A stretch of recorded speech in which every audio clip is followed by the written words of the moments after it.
चलिए sir start करें। तो लास्ट क्लास में हम लोगों ने डिस्क्वालिफिकेशन पढ़ी थी। कौन सा सेक्शन किया था हम लोगों ने? 141 सबसेक्शन 3 यही किया था ना सर? लगभग कंप्लीट था। कोई एक आधा चीज़ बची हुई है तो हम लोग उसको करेंगे, लेकिन अभी रुक के करेंगे। अब वापस से मैं उसको रीस्टार्ट नहीं कर रहा, फिर नहीं तो पूरा याद दिलाऊं, फिर उसके बाद घुसूँ, बड़ी दिक्कत है। अभी सर हम लोग इसको मान के चलते हैं कि हमारा ये कंप्लीट है। कोई एक आधा छोटा मोटा टॉपिक होगा तो हम उसको कवर अप कर लेंगे, ठीक है। अब सर हम लोग बात करते हैं आज एक नए सेक्शन की, जिसकी हम बात करेंगे तो वो सेक्शन होगा 143। बहुत बड़ा सेक्शन है सर, बहुत बड़ा सेक्शन है, लेकिन हम लोग इसको 6 पार्ट में डिवाइड करेंगे। कितने पार्ट में डिवाइड करेंगे सर? 6। 15 सबसेक्शन है सर इसमें। 143 के कितने सबसेक्शन है? 15। वैसे तो लॉ मेकर को अलग अलग सेक्शन बना देने चाहिए थे, लेकिन अब उन्होंने सब कुछ एक ही में मिक्स कर दिया, तो हम उसको अलग अलग कर देंगे। कोई दिक्कत नहीं है, हमको समझने से मतलब है। लेकिन हम लोग आज सर सबसे पहले कंसेप्ट पढ़ेंगे कि मान लीजिए कि एक पर्टिकुलर ऑर्गेनाइजेशन में फ्रॉड हो रहा है। क्या हो रहा है? फ्रॉड। और ऑर्गेनाइजेशन में फ्रॉड तो हो रहा है, चलो कोई बात नहीं। अब ऑडिटर की क्या रिस्पॉन्सिबिलिटी है? जब उसको पता लगे कि यहाँ फ्रॉड हो रहा है, तो वो कैसे उसको रिपोर्ट करे, किसको रिपोर्ट करे, ये बहुत इंपॉर्टेंट है। मान लीजिए आप एक कंपनी के ऑडिटर हैं और उस कंपनी में फ्रॉडलेंट एक्टिविटी हो रही, आपने ऑडिट की और आपको वो फ्रॉडलेंट एक्टिविटी के बारे में पता चल गया, तो now it's your responsibility auditor, कि अब ये आपकी जिम्मेवारी बनती है कि आप उस पर्टिकुलर फ्रॉड को जो आपने डिटेक्ट किया है उसको रिपोर्ट करें, उसको कंसर्न्ड अथॉरिटीज तक पहुंचाएं, जिससे कि जो लीगल एक्शन लेना बनता हो वो लिया जा सके। अब ऑडिटर की यहाँ पे एक बहुत बड़ी रिस्पॉन्सिबिलिटी इसलिए है क्योंकि वही अपने ऑडिट फंक्शन को परफॉर्म करते समय फ्रॉड को डिटेक्ट करता है और वो फ्रॉड को डिटेक्ट करने के बाद वही रिपोर्ट करता है। अच्छा, मान लो उसने फ्रॉड को डिटेक्ट कर लिया बट रिपोर्ट नहीं किया, तो फिर उसकी फ्रॉड डिटेक्ट करने का कोई फायदा ही नहीं हुआ। मजा तो तब है जब फ्रॉड डिटेक्ट हो जाने के बाद कंसर्न्ड अथॉरिटीज को बता दिया जाए और कंसर्न्ड अथॉरिटीज फिर लीगल एक्शन ले उस कल्प्रिट के अगेंस्ट, उस फ्रॉडलेंट एक्टिविटी को परफॉर्म करने वाले फ्रॉडेस्टर के अगेंस्ट, तब तो मजा है। तो उसके लिए हम लोग यहाँ पे क्या पढ़ेंगे सर? सेक्शन 143। अच्छा, इसमें सेक्शन 143 में हम ये भी पढ़ेंगे कि ऑडिटर की पावर्स क्या हैं, ऑडिटर के राइट्स क्या हैं, ऑडिटर की ड्यूटीज क्या हैं। एक कॉन्सेप्ट आता है सर, ब्रांच ऑडिटर। कौन सा concept? Branch auditor. Branch auditor के रिगार्डिंग सर हम क्या पढ़ते हैं कि मान लीजिए जैसे एक कंपनी है और उसका रजिस्टर्ड ऑफिस है दिल्ली में। उसका रजिस्टर्ड ऑफिस कहाँ है? दिल्ली में। आप एक ऑडिटर हैं, आप भी दिल्ली में, बहुत अच्छी बात है सर। एक कंपनी, उसका रजिस्टर्ड ऑफिस दिल्ली में, आप उस कंपनी के ऑडिटर, आप भी कहाँ पे? दिल्ली में। सर लेकिन इस कंपनी का एक ब्रांच ऑफिस है मुंबई में। एक उन्होंने ब्रांच कहाँ खोली हुई है? मुंबई में। अब कंपनी दिल्ली के ऑडिटर को अगर बोले कि तुम जाओ मुंबई, वहां वो मेरी ब्रांच की ऑडिट करके आओ, तुम जाओगे आओगे वहां 2 दिन रुकोगे, बड़ा खर्चा हो जाएगा। इससे बेटर है कि कंपनी कहती है क्यों ना मैं किसी मुंबई वाले ऑडिटर को, छोटे मोटे ऑडिटर को अपॉइंट कर लें और वो छोटे मोटे ऑडिटर को बोल दिया जाए कि भाई आप वहीं पे ऑडिट करिएगा और ऑडिट रिपोर्ट हमको यहाँ भेज दीजिएगा। क्या ये ज़्यादा ईजी वे आउट नहीं है? अब ऐसी सिचुएशन में सर ऑडिटर है यहाँ का, दिल्ली का, एक ऑडिटर कहाँ का है? मुंबई का। लेकिन मुंबई में जिस चीज़ की वो ऑडिट कर रहा है वो तो छोटी सी ब्रांच है, मेन तो क्या है? कंपनी। अब क्या उस ब्रांच ऑडिटर की रिपोर्ट को मेन ऑडिटर की रिपोर्ट के साथ मर्ज कर दिया जाए? Yes sir. तो इसके रिगार्डिंग हम कॉन्सेप्ट पढ़ेंगे कि मेन ऑडिटर की क्या रिस्पॉन्सिबिलिटी है टुवर्ड्स दैट ब्रांच ऑडिटर। वो सब हमको किसमें पढ़ने को मिलेगा? सेक्शन 143। तो हेडिंग डालिए ऊपर, सेक्शन 143। और सेक्शन 143 को अब हम लोग 6 पार्ट में डिवाइड करेंगे। कितने पार्ट में डिवाइड करेंगे सर? 6 पार्ट में।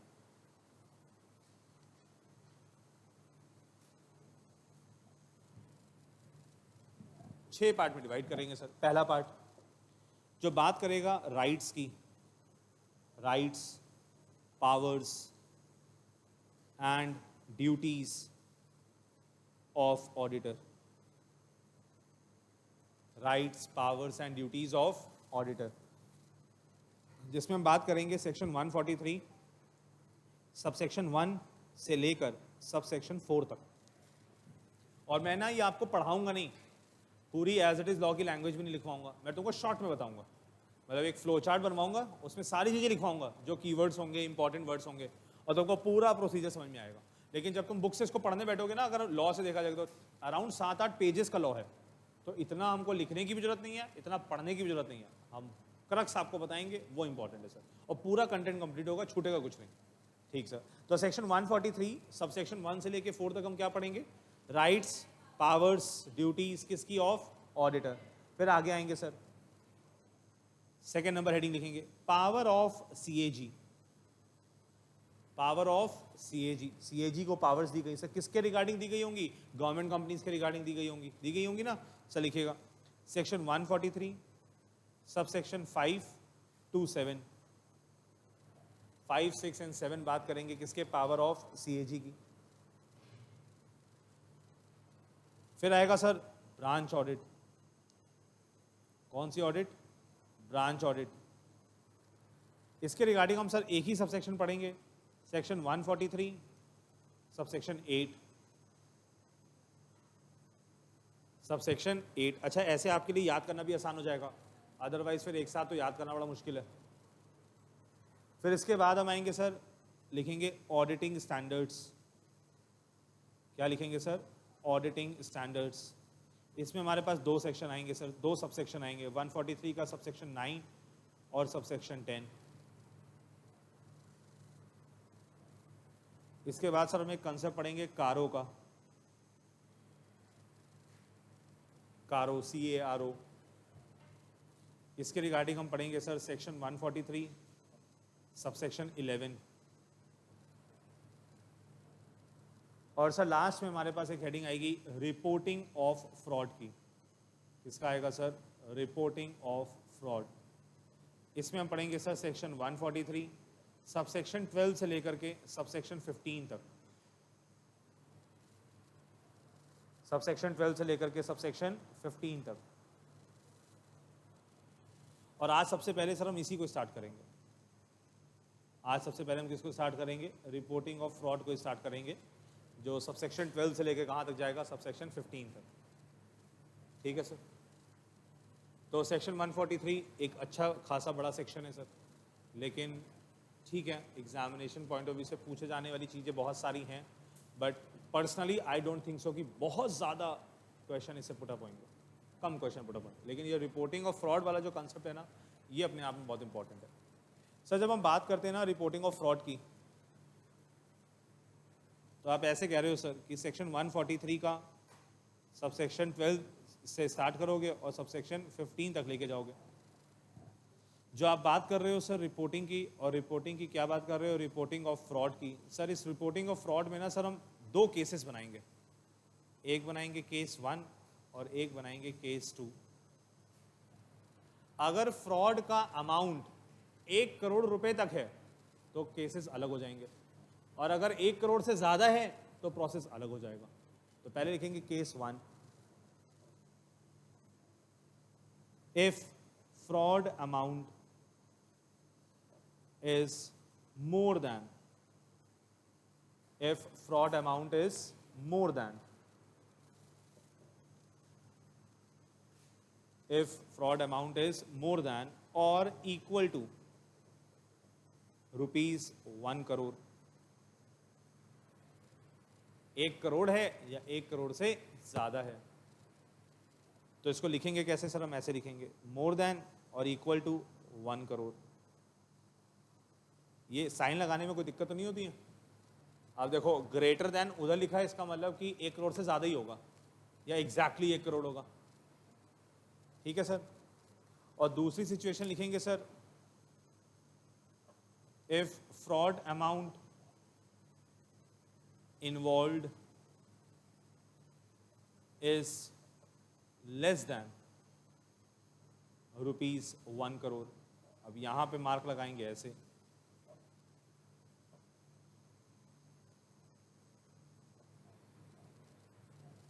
बोलो बेटा क्या बात समझ में आई? क्या बात समझ में आई बेटे?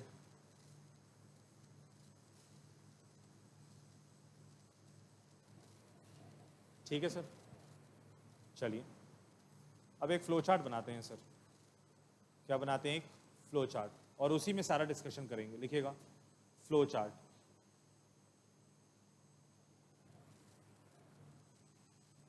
कोशिश करिए अपने रजिस्टर को लैंडस्केप में बदल लीजिए और उसमें लिख लीजिए, वो ज़्यादा बेटर आपको लिखने को मिलेगा। सीधे सीधे लिखोगे शायद कुछ गड़बड़ कर दो।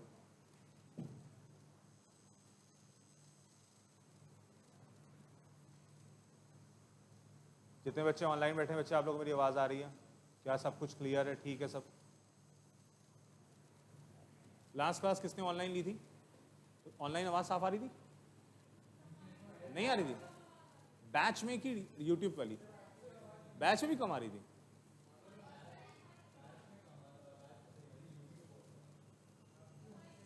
उल्टा बोल रहा है, उठाओ थप्पड़। हाँ, ऐप में सही आती है ना? लैग करता है?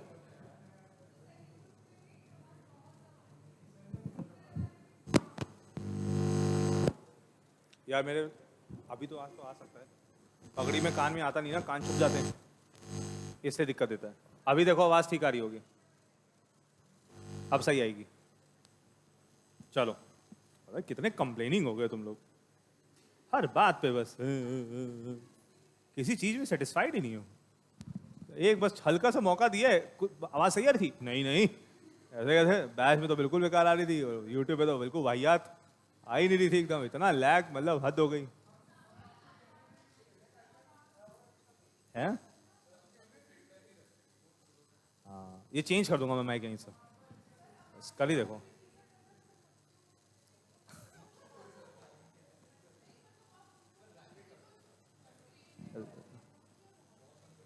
नहीं नहीं, मैंने इन लोगों को कमिटमेंट कर दिया, इनको कमिटमेंट कर दिया मैंने, कल वो इंसेक्टिसाइड वाले आएंगे, स्प्रे करके चले जाएंगे, रिपेलेंट डाल के, तो फिर ठीक हो जाएगा।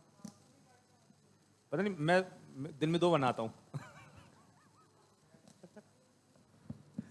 चलो flow chart, change your bath soap, change your body wash, highly recommended. नहीं नहीं यार, मेरी बातों को अदरवाइज नहीं रहना, ठीक है? ये सिर्फ खाली तुमको हंसाने के लिए होती हैं, इसका रियलिटी से कोई लेना देना नहीं होता। मैं तुम्हारा इंटेंशनली मजाक किसी का नहीं बनाता, ठीक है? ना तुम मेरा बनाना, मैं तुम्हारा बनाऊंगा, अपनी इज्जत अपने हाथ में है, ठीक है? हाँ, flow chart sir. Situation 1, situation 1, पहली सिचुएशन सर, जो फ्रॉड है सर, फ्रॉड इन्वॉल्व्स ₹1 करोड़ और अबव। अगर जो फ्रॉडलेंट एक्टिविटी में अमाउंट इन्वॉल्व है वो 1 करोड़ या उससे ज्यादा है।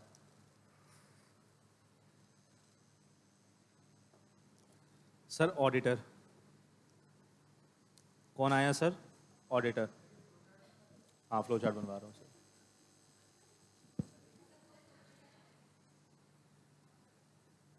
ये रिपोर्ट करेंगे सर सबसे पहले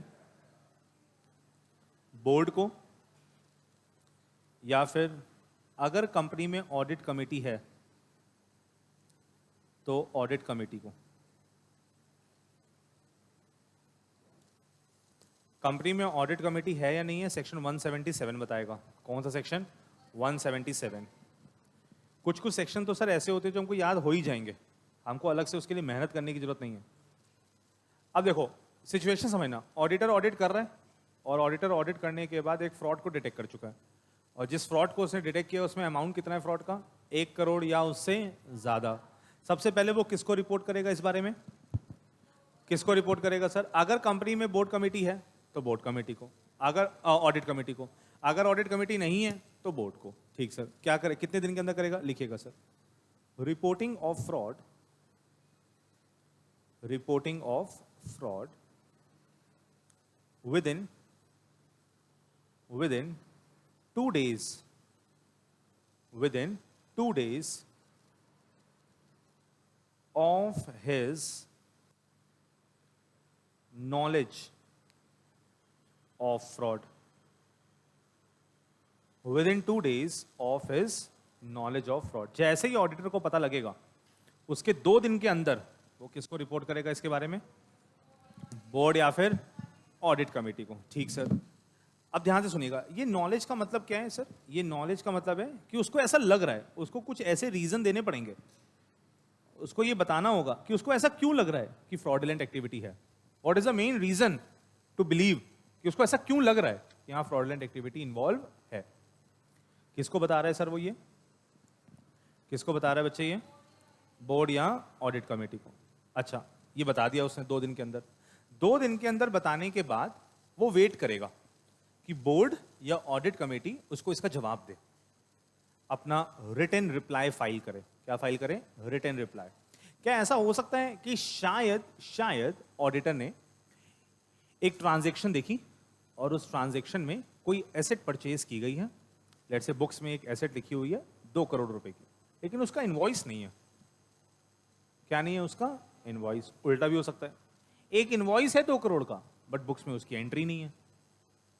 अब अगर ये 2 करोड़ रुपए की ट्रांजैक्शन को ऑडिटर ने डिटेक्ट कर लिया है तो वो सबसे पहले 2 दिन के अंदर बताएगा बोर्ड का या ऑडिट कमेटी को और उसको बोलेगा कि आप अगर कोई क्लैरिफिकेशन देना चाहते हो तो दे दो। हो सकता है शायद सर ह्यूमन एरर हो, इनवॉइस है बट शायद रिकॉर्ड करना भूल गए, अब कर देंगे।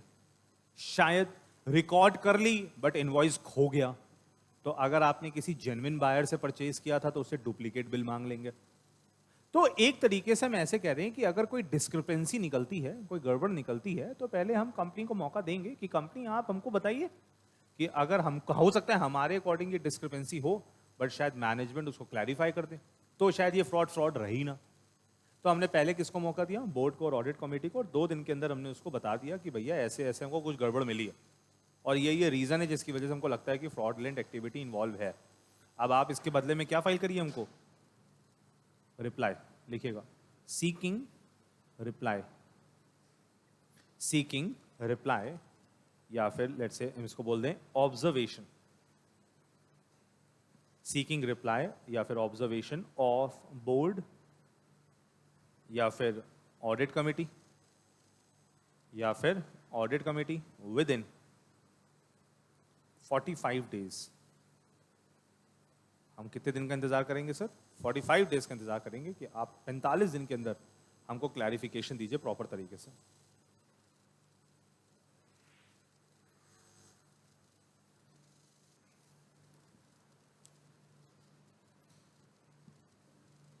सर ध्यान से, अगर बोर्ड ने अपना रिप्लाई दिया या ऑडिट कमेटी ने अपना रिप्लाई दिया और हम उससे सेटिस्फाइड है, मेरे डाउट्स क्लियर हो गए कि ये फ्रॉड नहीं है, कहानी यहीं खत्म हो जाएगी, कहानी यहीं खत्म, क्योंकि अब हमको रिपोर्ट करने की जरूरत ही नहीं है, क्योंकि फ्रॉड तो फ्रॉड निकला ही नहीं। वो तो खाली ऑडिटर को उस टाइम पे डाउट हो रहे थे, बट मैनेजमेंट ने जो रिपोर्ट दी है अपनी या जो ऑब्जर्वेशन दी है उससे सारी चीजें क्लैरिफाई हो गई, तो ये फ्रॉड निकला ही नहीं, चलो कहानी खत्म हो गई। या फिर 2 चीजें हो सकती हैं सर, मान लीजिए बोर्ड ने अपना रिप्लाई दिया बट ऑडिटर उस रिप्लाई से सेटिस्फाइड नहीं है, या ऐसा हो सकता है कि शायद बोर्ड 45 दिन तक कोई रिप्लाई ना दे। ऑडिटर कह रहा है मैंने 45 डेज तक वेट किया बट कोई रिप्लाई आया ही नहीं। तो 3 पॉसिबिलिटी निकल कर आई सर। पहली पॉसिबिलिटी तो ये कि ऑडिटर को रिप्लाई मिला और ऑडिटर रिप्लाई से सेटिस्फाइड है, फिर तो कहानी यहीं खत्म ही हो जाएगी, फिर तो फ्रॉड रहा ही नहीं, वो तो सिर्फ खाली एक शक था और शक खत्म हो गया क्योंकि बोर्ड ने क्लैरिफाई कर दिया। उसको तो हम यहाँ डिस्कस ही नहीं करेंगे सर, क्योंकि उसके आगे कुछ होना ही नहीं वाला। बाकी 2 पॉसिबिलिटी बची। पहली पॉसिबिलिटी कि रिपोर्ट तो आई, जवाब तो आया, लेकिन जवाब ऑडिटर को सेटिस्फैक्टरी नहीं लग रहा सर, और ऑडिटर कह रहा है अब तो हम इसको रिपोर्ट करेंगे आगे भी। दूसरी चीज, ऑडिटर कह रहा है हमने 2 दिन के अंदर उनको बता दिया था, लेकिन हम 45 दिन से इंतजार कर रहे हैं बट उनका कोई रिप्लाई आ ही नहीं रहा, कोई रिप्लाई आया ही नहीं, 45 दिन बीत गए। ऑडिटर कहता है अब हम वेट तो करते नहीं रहेंगे, अब हम आगे इसको क्या करेंगे? रिपोर्ट तो करेंगे। अब 2 पॉसिबिलिटी बनाएंगे सर यहीं पे।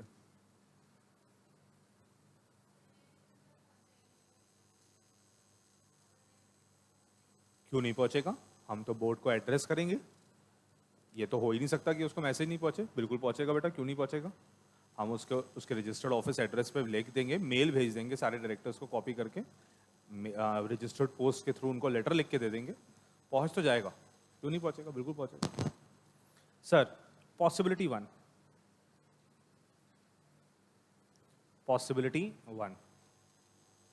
पहली पॉसिबिलिटी सर, बस 2 ही पॉसिबिलिटी बनानी है, तो अपने पेज में आधा पेज रखना पॉसिबिलिटी 1 के लिए और आधा पेज रखना पॉसिबिलिटी 2 के लिए, ठीक है? खुला खुला लिखना आराम से। पॉसिबिलिटी 1 सर, पॉसिबिलिटी 1 में सर एक तरफ ऑडिटर और एक तरफ फिर से बोर्ड या फिर audit committee.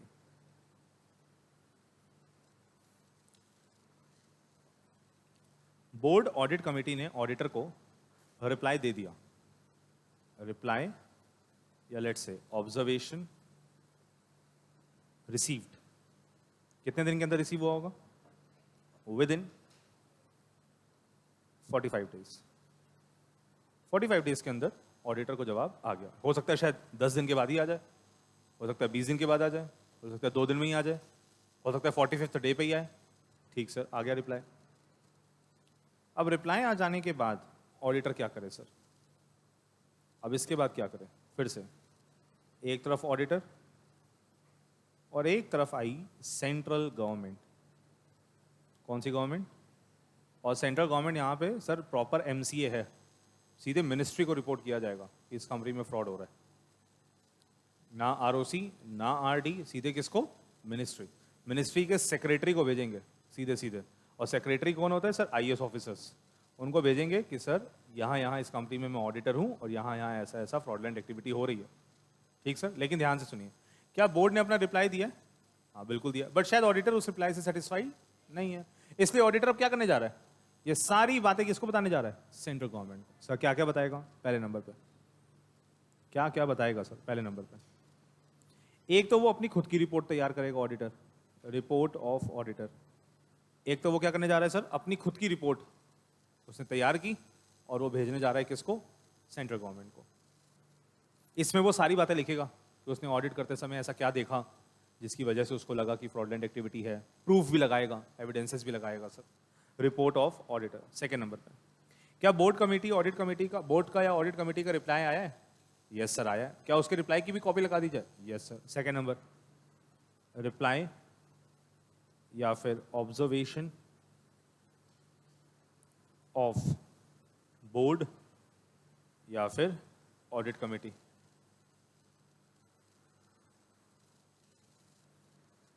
Reply, observation of board और ऑडिट कमेटी, ये जा रहा है सर। और क्या जाएगा? Third number sir, most important, comments of auditor on reply और ऑब्जर्वेशन ऑफ बोर्ड या ऑडिट कमेटी। बोर्ड और ऑडिट कमेटी ने अपना रिप्लाई तो दे दिया, ऑडिटर अब उस पर क्या कहता है? क्योंकि ऑडिटर अगर सेटिस्फाई होता तो बात यहां तक आती नहीं। ऑडिटर सेटिस्फाई नहीं होगा और वो सेंट्रल गवर्नमेंट को बता रहा है कि वो उस रिप्लाई से सेटिस्फाई क्यों नहीं है। वो अपने क्या दे रहा है? कमेंट्स दे रहा है। ठीक सर। सर ये सारा काम कब तक हो जाना चाहिए? मतलब सेंट्रल गवर्नमेंट को हम ये सारी बातें कब तक बता दें? यहाँ ऐसे एरो बना लीजिएगा, लिखेगा within 15 days, within 15 days of receipt of reply, reply आ जाने के 15 दिन के अंदर या ऑब्जर्वेशन आ जाने के 15 दिन के अंदर। रिप्लाई ऑब्जर्वेशन कहाँ से आ रहा है? या तो बोर्ड से या फिर ऑडिट कमेटी से। पॉसिबिलिटी 1 खत्म। ठीक सर। पॉसिबिलिटी 2, पॉसिबिलिटी 2 में क्या होगा सर? रिप्लाई रिजर्वेशन की डिमांड तो की गई कि भैया ऑब्जर्वेशन दो, हमने तो फ्रॉड डिटेक्ट किया है, आप जवाब दीजिए। 45 दिन तक इंतजार किया गया बट कोई जवाब नहीं आया।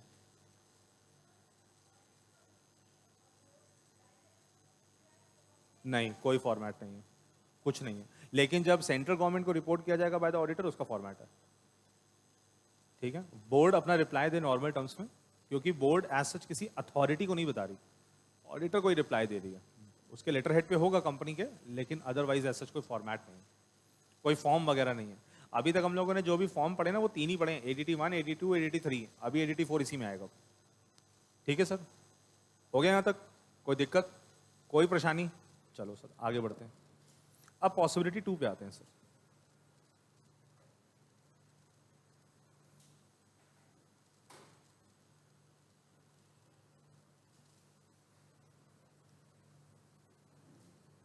पॉसिबिलिटी 2 सर, अगेन एक ऑडिटर है और एक तरफ बोर्ड या ऑडिट कमेटी है। ठीक है, ऑडिटर बोर्ड और ऑडिट कमेटी को ऑलरेडी 2 दिन के अंदर बता चुका है कि फ्रॉडलेंट एक्टिविटी डिटेक्ट हुई है। जवाब मांग रहे हैं हम आपसे, कितने दिन के अंदर जवाब चाहिए था? 45 दिन के अंदर। लिखिएगा रिप्लाई और observation not received, reply observation receive नहीं हुआ, नॉट रिसीव्ड, कितने दिन के अंदर? विद इन 45 डेज, 45 दिन के अंदर रिसीव हो जाना चाहिए था, लेकिन 45 दिन के अंदर रिसीव नहीं हुआ। पॉसिबिलिटी 2, जवाब नहीं आया। क्या करे अब ऑडिटर? इंतजार तो करता नहीं रहेगा। ऑडिटर आया, ऑडिटर कहता है कि जवाब तो कोई आया नहीं, 45 दिन तक वेट कर लिया है, अब मैटर कहां तक पहुंच जाएगा? सेंट्रल गवर्नमेंट तक। क्या क्या जाएगा सर? अब पहले नंबर पे वही रिपोर्ट ऑफ ऑडिटर। क्या जाएगा सर? Report of auditor. अब ध्यान से, क्या रिप्लाई आया तो रिप्लाई की कॉपी जाएगी, जब रिप्लाई नहीं आया तो कॉपी भी नहीं जाएगी। थर्ड नंबर पे लिखा था कि रिप्लाई आएगा तो उस पर ऑडिटर कमेंट देगा, अब तो कमेंट भी नहीं देगा क्योंकि रिप्लाई की कोई कॉपी नहीं आई, तो सिर्फ अपनी रिपोर्ट भेज दे। एक चीज और लिखेगा सर, एक नोट और लिख के भेजेगा, और नोट में बताएं, देखो आंख में घी डालेगा और सेंट्रल गवर्नमेंट को बोलेगा हमने बोर्ड को बोला था 45 दिन के अंदर रिप्लाई दो, लेकिन सर उन्होंने कोई रिप्लाई नहीं दिया। बात समझ में आ रही? मतलब वो सेंट्रल गवर्नमेंट को ये चीज बता रहा है कि सर हमने तो लॉ का कंप्लायंस किया था, हमने 2 दिन के अंदर उनको बता दिया था कि भाई अपना ऑब्जर्वेशन दो, लेकिन उन्होंने अपना कोई ऑब्जर्वेशन नहीं दिया, हमको रिप्लाई नहीं किया सर, ये और लिख के भेज दिया। यार सेंट्रल गवर्नमेंट बोलेगी इसका मतलब सच में फ्रॉड है, क्योंकि नहीं तो बोर्ड जवाब देता। लिखिए sir, note, note containing details, एक नोट और भेजेगा ऑडिटर, और उसमें क्या लिखा होगा? कुछ डिटेल्स लिखी होंगी। Note containing details of his report sent to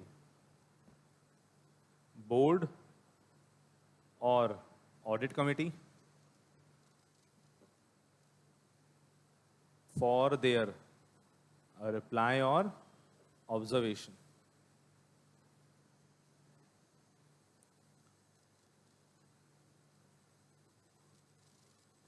ठीक है,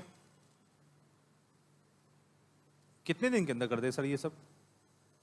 पॉसिबिलिटी 1 में देखिए क्या लिखा था कि रिप्लाई आ जाने के 15 डेज के अंदर ये करना है। अब यहाँ तो रिप्लाई आया नहीं, लेकिन रिप्लाई का इंतजार कितने दिनों के लिए किया हो गया? 45 डेज। तो क्या बोलते 15 डेज यहाँ स्टार्ट होंगे एक्सपायरी ऑफ 45 डेज से। जैसे 45 डेज एक्सपायर हो जाएंगे, वहां से 15 दिन के अंदर आप सेंट्रल गवर्नमेंट को इंटीमेट कर दीजिए। तो लिखिएगा with in 15 days, within 15 days of expiry of 45 days, 45 दिन के एक्सपायरी हो जाने के 15 दिन के अंदर अंदर आप ये बात किसको बता दीजिएगा? सीजी को बता दीजिएगा। तो सर आपके सामने सिचुएशन अब कुछ इस तरीके से आपकी कॉपी में लिखी होगी, ऐसे लिखिए, यही लिखा सर। अब मैटर सीजी तक जा चुका है? हाँ सर, लेकिन मैटर सीजी तक जाएगा कैसे? अब मतलब ये तो हमको पता लगा कि हमको क्या क्या भेजना है, लेकिन हमको ये नहीं पता लगा कि भेजना कैसे है। लिखिएगा सर, लिखें, लिखिए सर। ऑडिटर जो कुछ भेज रहा है वो सेंट्रल गवर्नमेंट के बिहाफ पे किसको भेजेगा सर? सेक्रेटरी। सेक्रेटरी किसका? एमसीए का, एमसीए का सेक्रेटरी। ये ऑडिटर सेक्रेटरी ऑफ एमसीए, ऊपर हेडिंग डालिएगा sir. Manner of sending, manner of sending report to CG, किस मैनर में रिपोर्ट भेजी जाए सीजी को। पहली चीज sir, letter head of auditor, जो रिपोर्ट जाएगी वो किसके लेटर हेड पे जाएगी? ऑडिटर के लेटर हेड पे जाएगी, जिस पे ऑडिटर का एड्रेस हो, मेल आईडी हो, फोन नंबर हो, सब कुछ हो। Letter head of auditor containing postal address,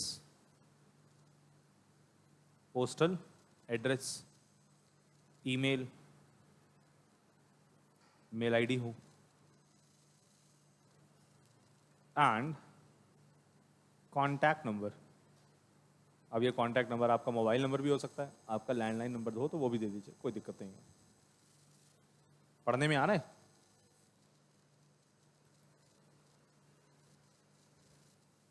ठीक है सर। और सेकेंड नंबर, जो रिपोर्ट है it should be signed by auditor, it should be signed by auditor, containing his seal and membership number, containing his seal and membership number। Seal का मतलब यहाँ पे क्या है सर? स्टैम्प। ऑडिटर अपनी rubber stamp लगाएगा और उस पर अपने सिग्नेचर करेगा, अपना मेंबरशिप नंबर देगा, जिससे कि अगर सेंट्रल गवर्नमेंट कल को चाहे तो इस ऑडिटर को ट्रैक कर पाए। और लेटर हेड पे भी उसकी कॉन्टैक्ट इन्फॉर्मेशन दी है, वहाँ से भी उसको कॉन्टैक्ट कर सकते हैं। यहाँ से हम ये चेक करना चाहते हैं कि कहीं ऐसे कोई फर्जी चार्टर्ड अकाउंटेंट ने ऐसी कोई रिपोर्ट बना के तो नहीं दे दिया। कोई पर्सन हो जो चार्टर्ड अकाउंटेंट हो ही ना और उसने ज़बरदस्ती कंपनी को परेशान करने के लिए ऐसी कोई रिपोर्ट तैयार करके भेज दी है सेक्रेटरी को। तो ऑथेंटिसिटी चेक करने के लिए, क्रेडिबिलिटी के लिए जनरली ये स्टैम्प वगैरह लगवाई जाती है। ठीक है sir. Then comes point number C, sealed cover. ये जो आप रिपोर्ट भेजेंगे ये एक सील्ड कवर में जानी चाहिए। ये सील आप फेविकोल, फेविक्विक इन सब से कर सकते हैं। स्टेपलर से सील करना चाहें स्टेपलर से सील कर सकते हैं। मतलब कुल मिला के एक एनवलप में अपनी रिपोर्ट डाल के भेजिए और एनवलप को स्टेपल कर दीजिएगा, सील कर दीजिएगा, जिससे कि जब ये सील खुले तो उसी कंसर्न पर्सन ने खोली हो जिसको ये एड्रेस की गई है। अगर उससे पहले ये सील खुली हुई सेक्रेटरी को मिलेगी तो सेक्रेटरी कॉन्टैक्ट करके ऑडिटर को बोलेगा वापस से भेज दीजिए, या क्योंकि ये सील वगैरह ओपन थी तो हम रिलाई नहीं कर सकते इस पर। और जनरली ये कॉन्फिडेंशियल डॉक्यूमेंट्स होते हैं, क्योंकि ये फ्रॉडलेंट एक्टिविटी के बारे में अगर पब्लिक को एकदम से पता लगा तो शेयर मार्केट में जो प्राइसेस हैं वो ऊपर नीचे हो सकती हैं। तो उसके लिए इसको किस में भेजा गया? सील्ड कवर में। कैसे भेजा जाएगा sir? Registered post, registered post या फिर स्पीड पोस्ट। मतलब लेटर बॉक्स में डाल दीजिएगा, जाके पोस्ट करवा के आइएगा। लेटर बॉक्स में डालते हैं तो वो तो नॉर्मल सी चिट्ठी है, वो तो नॉर्मल पोस्ट है, वो रजिस्टर्ड पोस्ट नहीं है, वो स्पीड पोस्ट नहीं है। लेटर हेड में अगर हमने लेटर बॉक्स में डाल दिया जाके तो लेटर बॉक्स कोई रजिस्टर्ड पोस्ट नहीं है। ठीक से। और लास्ट में लिखिएगा sir point number E, email in confirmation, email in confirmation of report sent by post. आपने बाय पोस्ट तो डॉक्यूमेंट्स भेज दिए, उसके रिगार्डिंग सेक्रेटरी एमसीए को एक मेल भी लिख दीजिए कि हमने ऐसे ऐसे आपको पोस्ट कर दिया है, ये उस पोस्ट का प्रूफ है, आप इसको रिसीव कर लीजिएगा। इसका मतलब हमने दो तरीके से सेक्रेटरी एमसीए को बात पहुंचा दी है। एक तो हम लोगों ने पोस्ट के थ्रू बताई और एक उस पोस्ट के रिगार्डिंग हम लोगों ने सेक्रेटरी एमसीए को क्या कर दिया है? मेल भी कर दिया है। सर हमको उनकी मेल आईडी पता होगी, आप एमसीए की वेबसाइट पे जाएंगे, वहाँ पे सेक्रेटरी की mail ID, official mail ID आपको वहाँ पे दी होगी। और लास्ट में लिखिएगा सर, ये जो रिपोर्ट आप बनाएंगे ना, जो रिपोर्ट होगी sir, report should be in standard format. इसका एक फॉर्मेट है, ये एक स्टैंडर्ड फॉर्मेट में जाएगी सर। कौन सा फॉर्मेट है sir? Form ADT4, form ADT4। अच्छा सर, ये सारी बातें लिखी कहाँ हुई हैं? सेक्शन 143 सबसेक्शन 12 से ले करके सबसेक्शन 15 तक। और जो फॉर्म वगैरह ये ADT हैं, ये रूल 13 में लिखे हुए हैं। कहाँ लिखे हुए हैं? रूल 13। नोट कर लीजिए, मैं ऊपर लिखवा दूंगा अभी आपको।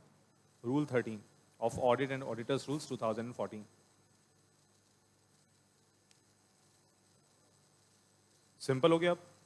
अब इजी लग रहा है ना? अभी सेक्शन में पढ़ रहे होते ना तो सब ऊपर नीचे हो रहा होता। यहाँ पे एक फ्लो चार्ट बनाया, सिंपल सिंपल समझ में आ गया, कहानी खत्म हो गई। लेकिन अभी हम लोगों ने एक ही सिचुएशन ली है जहाँ फ्रॉड का अमाउंट 1 करोड़ या उससे ज़्यादा था। अभी दूसरी सिचुएशन यानी बाकी है जहाँ फ्रॉड का अमाउंट 1 करोड़ रुपये से कम है। अच्छा, जो फ्रॉड का अमाउंट 1 करोड़ या उससे ज़्यादा है तो मतलब क्या बोलते हैं? सीरियस नेचर ऑफ ऑफेंस है, इसलिए हमने सेंट्रल गवर्नमेंट को बता दिया। अभी अगर 1 करोड़ रुपये से कम होगा ना तो सेंट्रल गवर्नमेंट को नहीं बताएंगे, बोर्ड तक ही लेके जाएंगे। कहाँ तक लेके जाएंगे? बोर्ड तक। लेकिन बोर्ड को बोलेंगे कि अपने मेंबर्स को बताओ, तुम खुद बताओ ये फ्रॉड हुआ है। अब ज़्यादा रिस्की हो गया बोर्ड के लिए, क्योंकि बोर्ड मेंबर्स को जब बताएगा कि फ्रॉडुलेंट एक्टिविटी हुई है तो मेंबर्स का क्वेश्चन रेज नहीं करेंगे। तो तुम बोर्ड कर क्या रहे थे, क्या कर रहे थे तुम? अब यहाँ पे शेयर होल्डर्स एक्शन ले सकते हैं, शायद बोर्ड को चेंज भी कर सकते हैं और बोले सर अभी करंट का जो बोर्ड है वो एफिशिएंट नहीं है, हम नया बोर्ड अपॉइंट करेंगे, नए मैनेजमेंट एम्प्लॉय लेकर आएंगे, क्वाइट पॉसिबल।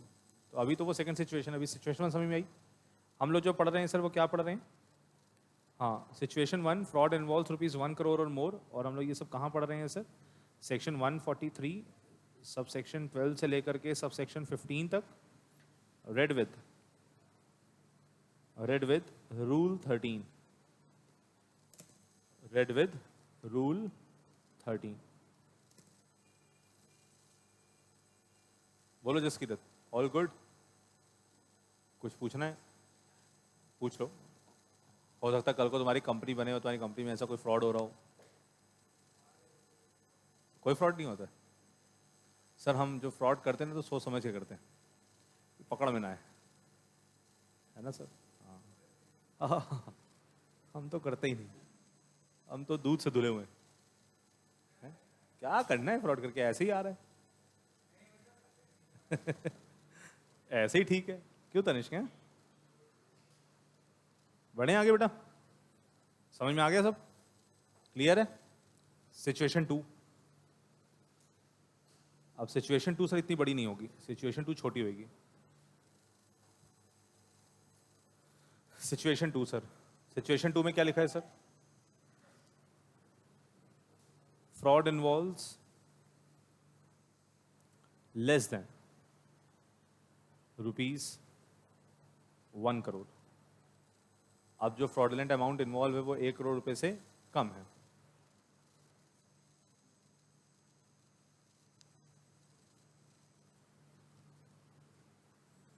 अब ऑडिटर वापस से बात किसको पहुंचाएगा?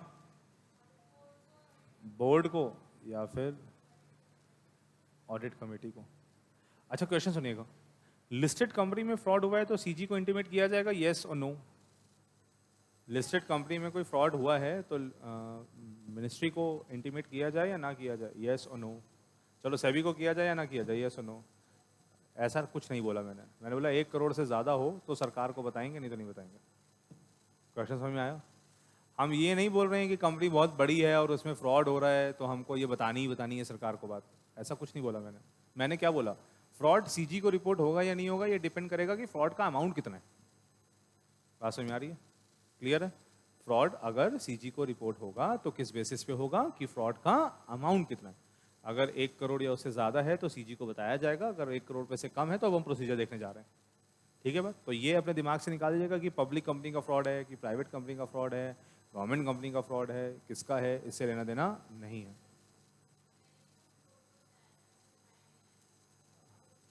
अब ये तो बेटा सिचुएशन ही बदल गई है ना। अब तो अमाउंट कितने रुपए का लिखा ऊपर? लेस देन 1 करोड़, और वहां हम लोगों ने अमाउंट कितना लिखा था? More than 1 crore. ये क्या था? ये देखो, फ्रॉड इन्वॉल्व्स ₹1 करोड़ और अबव। तो वहां 2 सिचुएशन थी कि हमने बोर्ड को बताया, बोर्ड का रिप्लाई आ गया, फिर भी हमने सीजी को रिपोर्ट कर दिया क्योंकि हम बोर्ड के रिप्लाई से सेटिस्फाई नहीं थे। दूसरा एग्जाम्पल उसी में क्या लिया, सिचुएशन ली कि हमने बोर्ड को बताया, बोर्ड को 45 दिन का टाइम दिया कि आप रिप्लाई दीजिए, बोर्ड का रिप्लाई ही नहीं आया। रिप्लाई नहीं आया तो हमने क्या कर दिया, डायरेक्ट सीजी को बता दिया, और सीजी को ये और बता दिया कि बोर्ड को रिप्लाई मांगा था बट बोर्ड ने रिप्लाई नहीं दिया। अब हम क्या बोल रहे हैं, अब तो सिचुएशन ही अलग है। अब ऑडिटर ने जो फ्रॉड डिटेक्ट किया है उसमें अमाउंट कितना है? 1 करोड़ रुपए से कम। अब प्रोसीजर अलग है क्योंकि अब हम सीजी को बताएंगे ही नहीं, अब हम बीच में सीजी को लेकर आएंगे ही नहीं। हाँ, ऑडिटर किसको बता रहे हैं सर? बोर्ड को। क्या बता रहे हैं सर? लिखिए again, with in 2 days, with in 2 days office knowledge of fraud. जैसे ही उसको फ्रॉड के बारे में पता लगा उसके 2 दिन के अंदर वो किसको बताएगा? बोर्ड को बताएगा या ऑडिट कमेटी को बताएगा। किसके बारे में बताएगा सर? Reporting of fraud. और इस रिपोर्टिंग ऑफ फ्रॉड में सर वो 3 चीजें बताएगा सर। कितनी चीजें बताएगा? 3। पहले नंबर पे वो बोर्ड को क्या बताएगा sir? Nature of fraud, nature of fraud with description. वो बताएगा सर क्या फ्रॉड हुआ है विद डिटेल्ड डिस्क्रिप्शन। डिस्क्राइब करेगा कि कौन सी फ्रॉडलेंट एक्टिविटी हुई है। Second, approximate amount of fraud involved, ये भी बताएगा सर कि लगभग फ्रॉडलेंट अमाउंट कितना इन्वॉल्व है। थर्ड नंबर, वो ये भी बताएगा कौन कौन सी पार्टीज इन्वॉल्व हैं। अगर ये पता ना हुआ ऑडिटर को कि पार्टीज कौन सी इन्वॉल्व हैं, तो शायद वो अपनी रिपोर्ट में ये ना भी लिखे। ठीक है, ऑडिटर ने फ्रॉड ढूंढ लिया, यही बहुत बड़ी बात है। पार्टीज कौन सी इन्वॉल्व है, कंपनी तुम ढूंढो। अगर ऑडिटर को पता लग गई तो उस सिचुएशन में ऑडिटर रिपोर्ट कर देगा। किसको रिपोर्ट कर रहा है? बोर्ड को या ऑडिट कमेटी को। कितने दिन के अंदर? 2 दिन के अंदर। ठीक है सर। अब बोर्ड को क्या बोला गया कि तुम रिप्लाई दो? कुछ नहीं बोला गया सर।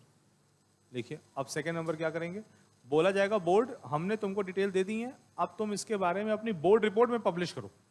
किसमें पब्लिश करो? बोर्ड रिपोर्ट में। Second number point sir.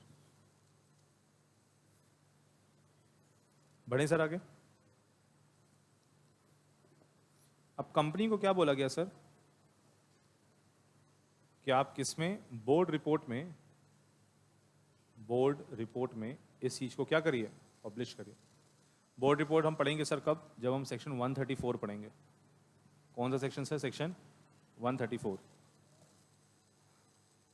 उसमें बहुत सारे क्लॉजेस। सेक्शन 134 में सर हम बोर्ड रिपोर्ट पढ़ेंगे। तो जब बोर्ड रिपोर्ट पढ़ेंगे, अगला चैप्टर हमारा यही होने वाला है, अकाउंट्स ऑफ कंपनीज।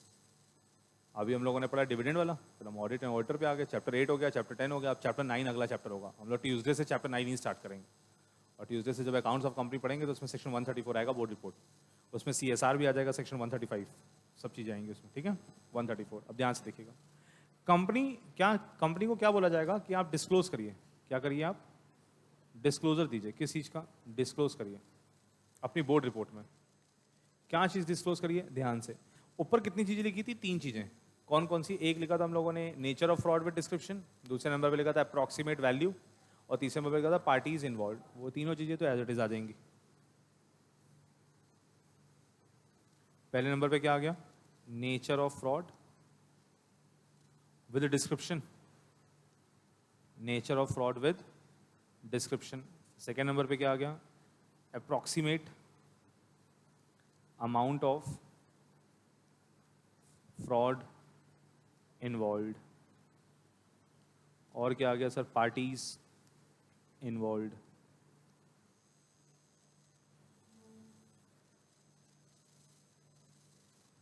और लास्ट में आ गया सर रेमीडियल एक्शन टेकन। ये क्या है सर? कि कंपनी, जब आपको ऑडिटर ने बता दिया था कि ये पार्टीज इन्वॉल्व हैं, तो आपने क्या एक्शन लिया उनके अगेंस्ट? सर ये बहुत इंपॉर्टेंट पॉइंट है, पॉइंट नंबर डी। सुनने में लिखने में बड़ा इजी सा लग रहा होगा कि ये तो लेगा ही लेगा। सर अगर एक बार आपकी कंपनी में फ्रॉड हुआ और आपने बहुत स्ट्रिक्ट एक्शन लिया उस फ्रॉडलेंट पर्सन के अगेंस्ट, तो सर ये एक एग्जाम्पल सेट कर देगा बाकी लोगों के लिए कि भाई अगर किसी और ने इन फ्यूचर फ्रॉड करने की कोशिश की तो उसके साथ भी शायद ऐसा ही होगा। अब कंपनी यहाँ पे क्या क्या कर सकती है सर? FIR रजिस्टर करा सकती है। क्या करा सकती है? FIR, criminal fraudulent activity. IPC में भी एक फ्रॉड है, कंपनीज एक्ट में तो फ्रॉड है ही है, IPC में भी फ्रॉड है। केस हो सकता है, FIR हो सकती है। दूसरी चीज, उसको कंपनी से निकाला जा सकता है। तीसरी चीज, FIR करके हम उससे रिकवरी करवा सकते हैं पूरे फ्रॉडलेंट अमाउंट की प्लस इंटरेस्ट अमाउंट की। चौथी चीज हो सकता है उसका कुछ रिटायरमेंट बेनिफिट प्लान कुछ पड़ा हो आपकी कंपनी में, आप उस अमाउंट को फोरफिट कर लीजिए।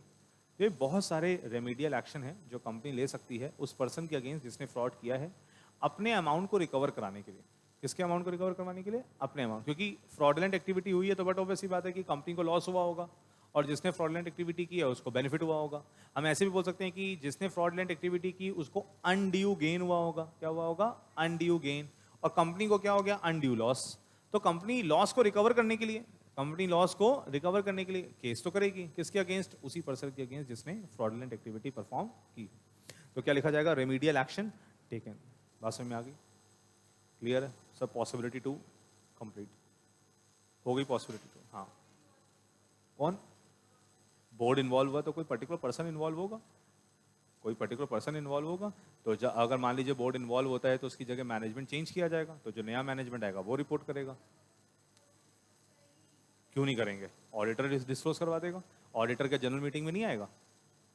ऑडिटर खुद जनरल मीटिंग में आएगा, वो खुद खड़े होकर बोल देगा कि मैंने इनको रिपोर्ट दी हुई है और मैंने इनको बोला था, इन्होंने रिपोर्ट नहीं किया, मैं आपको बता रहा हूँ। अभी हम लोग सेक्शन पढ़ेंगे उसके रिगार्डिंग कि क्या बोर्ड जनरल मीटिंग में ऑडिटर को बुलाया जाता है। बिल्कुल बुलाया जाता है, बुलाया जाएगा। ठीक है, लॉ मेकर ने वैसे पूरी हद तक कोशिश की है इन चीज़ों को कवर अप करने की कि लोग क्या क्या कर सकते हैं, उसके आंसर दिए हुए हैं, कोई प्रॉब्लम नहीं है। यहाँ तक क्लियर है सर? देख लो, कुछ पूछना है तो बताऊं। ठीक है सर, अब एक हेडिंग और लिखेंगे सर इसी में, सम कॉमन प्रोविजंस। कौन से प्रोविजन? Common provisions. हाँ वो खत्म हो गया sir. Applicable to situation 1 as well as situation 2, as well as situation 2। कुछ कॉमन प्रोविजंस की बात कर रहे हैं सर जो सिचुएशन 1 पे भी अप्लाई हो रहे हैं और सिचुएशन 2 पर भी अप्लाई हो रहे हैं।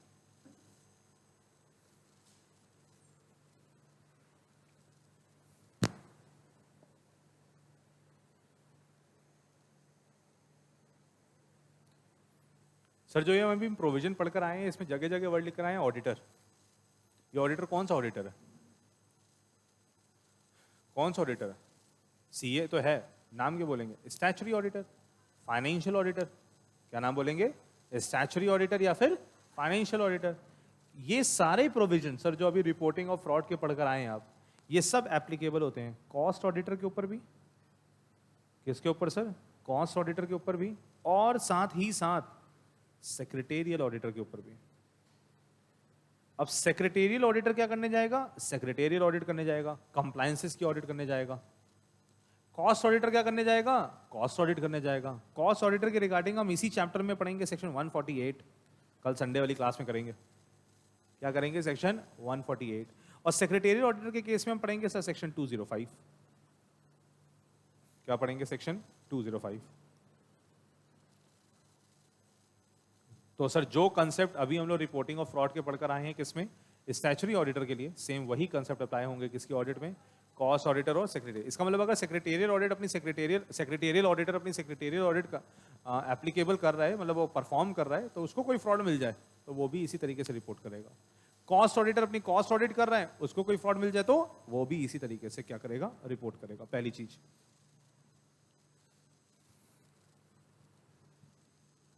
क्लियर है यहां तक? देख लो, कुछ पूछना है तो। पक्की बात?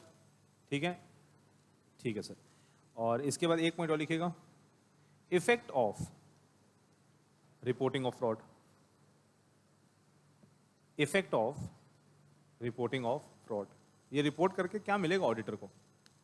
Effect of reporting of fraud. अगर ऑडिटर ने ये रिपोर्ट कर दिया तो ऑडिटर,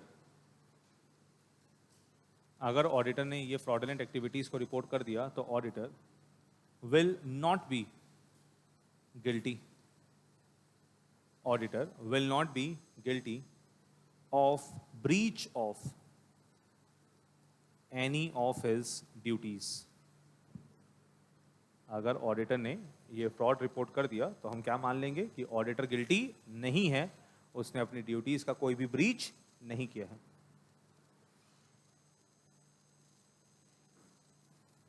मतलब हम ऐसे बोल देंगे कि auditor has acted in good faith.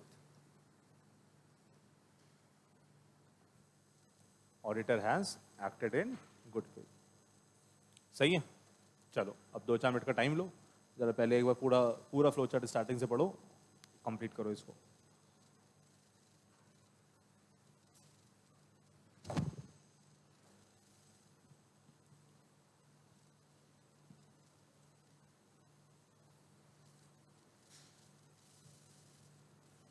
तुम लोगों ने जो मैंने वीडियो अपलोड की थी वाली देखी थी? एमसीए वाली देखी थी?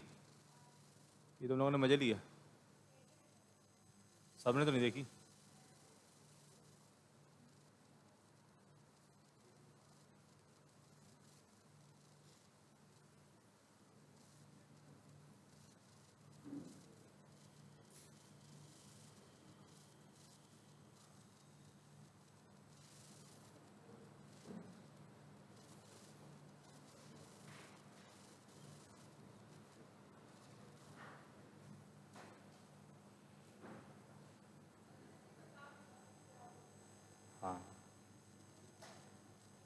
विसल ब्लोअर तो कंपनी का इंटरनल एम्प्लॉय होता है, ये तो एक्सटर्नल है।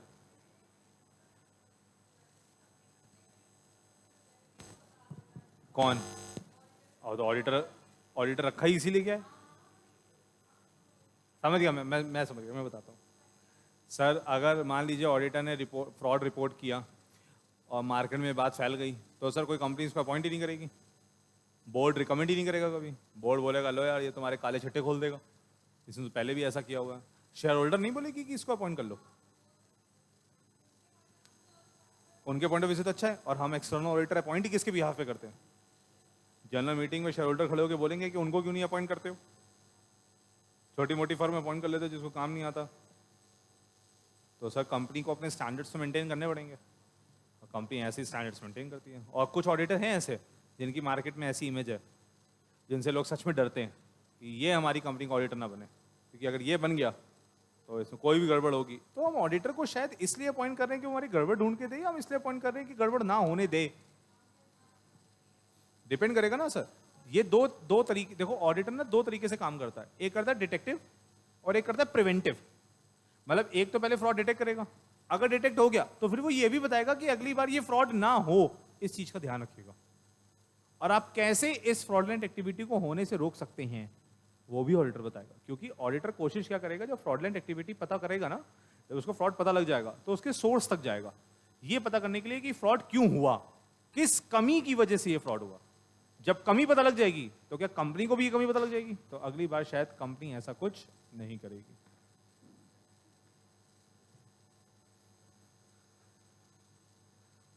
बोलो बोलो, कुछ बोल दो।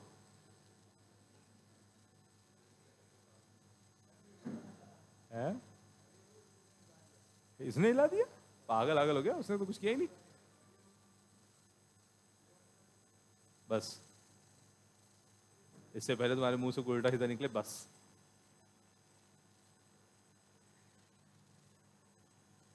ठीक है सर, आपके सामने एक सेक्शन खुला हुआ है, सेक्शन 143, देखिए कितना बड़ा सा है। ओहो, बस बस बस, कितना बड़ा सा है। इसीलिए हम लोगों ने इसका फ्लो चार्ट बना लिया, और अभी तक जितना बड़ा सा है उसमें सेक्शन 12 तो आया ही नहीं।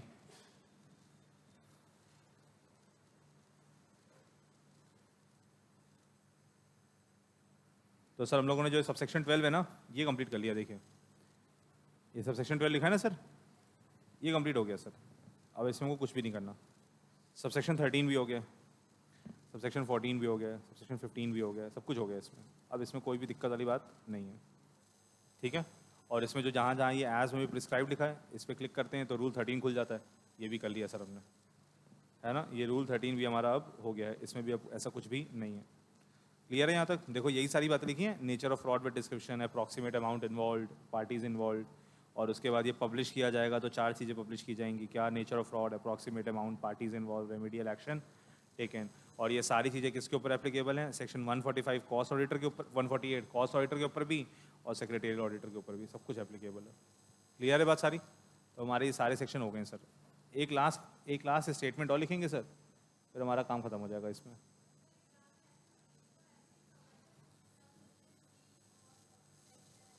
नहीं, तुम ऐसे लिख सकते हो, ऐसे लिखो। मतलब वैसे तो देखो सबसे बढ़िया तरीका तो ये होता है, जैसे मान लो एग्जाम में आपको लिखना है सेक्शन 141 सबसेक्शन 3, तो आप ऐसे लिख सकते हैं बिल्कुल। अगर आप लॉ की लैंग्वेज लिखना चाहें तो आप ऐसे भी लिख सकते हैं, सबसेक्शन 3 ऑफ सेक्शन 141। ये बहुत प्रॉपर है, लेकिन एग्जाम में टाइम बचाने के लिए आप ये भी यूज़ कर सकते हैं। टाइम भी तो बचाना है, नंबर दोनों में मिलेंगे। हाँ, लेकिन अगर आप ऐसे लिख देंगे 141 ऐसे, तो नहीं मिलेंगे। सेक्शन लिखो, हैं? ऐसे भी ना लिखेगा, अंडर सेक्शन 141 सब सेक्शन 3, ये ना लिखेगा, ये भी ना लिखेगा वैसे, लेकिन ये है बिल्कुल अप्रोप्रिएट, बेस्ट। अरे मैं तो कह रहा हूँ, अगर तुमको सेक्शन याद रही है वो बड़ी बात है। लिखने की बात तो बाद में आएगी, पहले याद तो रहे। नहीं सर, हम याद करेंगे, आईफोन इसी को दे देंगे।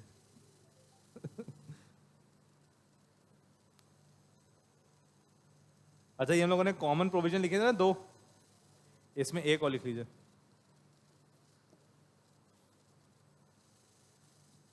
इसी में एक कॉमन प्रोविजन और लिख लीजिए सर, अगर ऑडिटर ने ये सब नहीं किया तो फाइन फॉर नॉन कंप्लायंस। किसके ऊपर फाइन लगेगा? ऑडिटर के ऊपर, फाइन फॉर नॉन कंप्लायंस।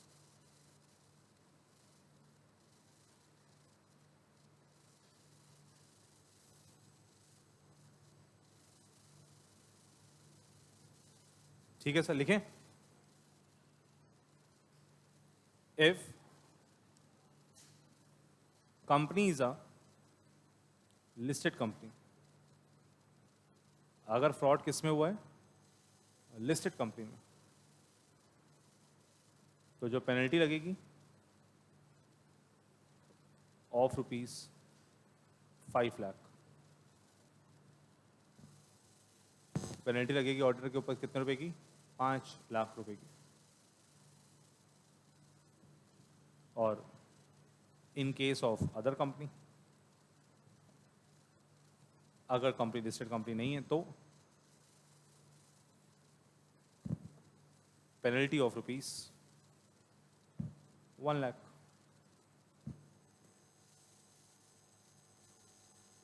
और ये तो कंपनी लॉ में लिखी हुई है सर। चार्टर्ड अकाउंटेंट को डीबार भी किया जा सकता है, ICAI एक्शन लेगा। कौन एक्शन लेगा? ICAI। तो 5 लाख और 1 लाख रुपए तो बड़ी बात नहीं है। 10 साल के लिए ऑडिटर की पोजीशन से हटा दीजिएगा, ये बहुत बड़ी बात है। क्योंकि अब तुम ऐसे बोल दिया जाओगे कि 10 साल तक तुम ऑडिटर अपने ऑडिट के फंक्शन परफॉर्म कर ही नहीं पाओगे। ये दिक्कत वाली बात है सर। 1 लाख रुपए तो कोई बड़ी बात नहीं है, लेकिन 10 साल के लिए डीबार किए जाओगे, वो दिक्कत वाली बात है। ठीक है सर, क्लियर है अभी यहाँ तक? बढ़े आगे। फाइन और पेनल्टी फ़र्क होता है सर, फ़र्क होता है। पेनल्टी का मतलब होता है कि ये अमाउंट तो पे करना ही करना पड़ेगा, फिक्स है 1 लाख। और फाइन होता है which will be determined by the authority, वो डिसाइड किया जाएगा कि कितना फाइन लगे भी या ना लगे। ये तो लगेगा ही लगेगा, इतना तो पे करना ही पड़ेगा। पेनल्टी हो जाती है, जहाँ फिक्स नहीं है तो फिर फाइन हो जाता है। बोलो भाई, यहाँ तक सही है सब कुछ? देख लो, कुछ पूछना है तो।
चलिए सर, अगली हेडिंग डालिएगा।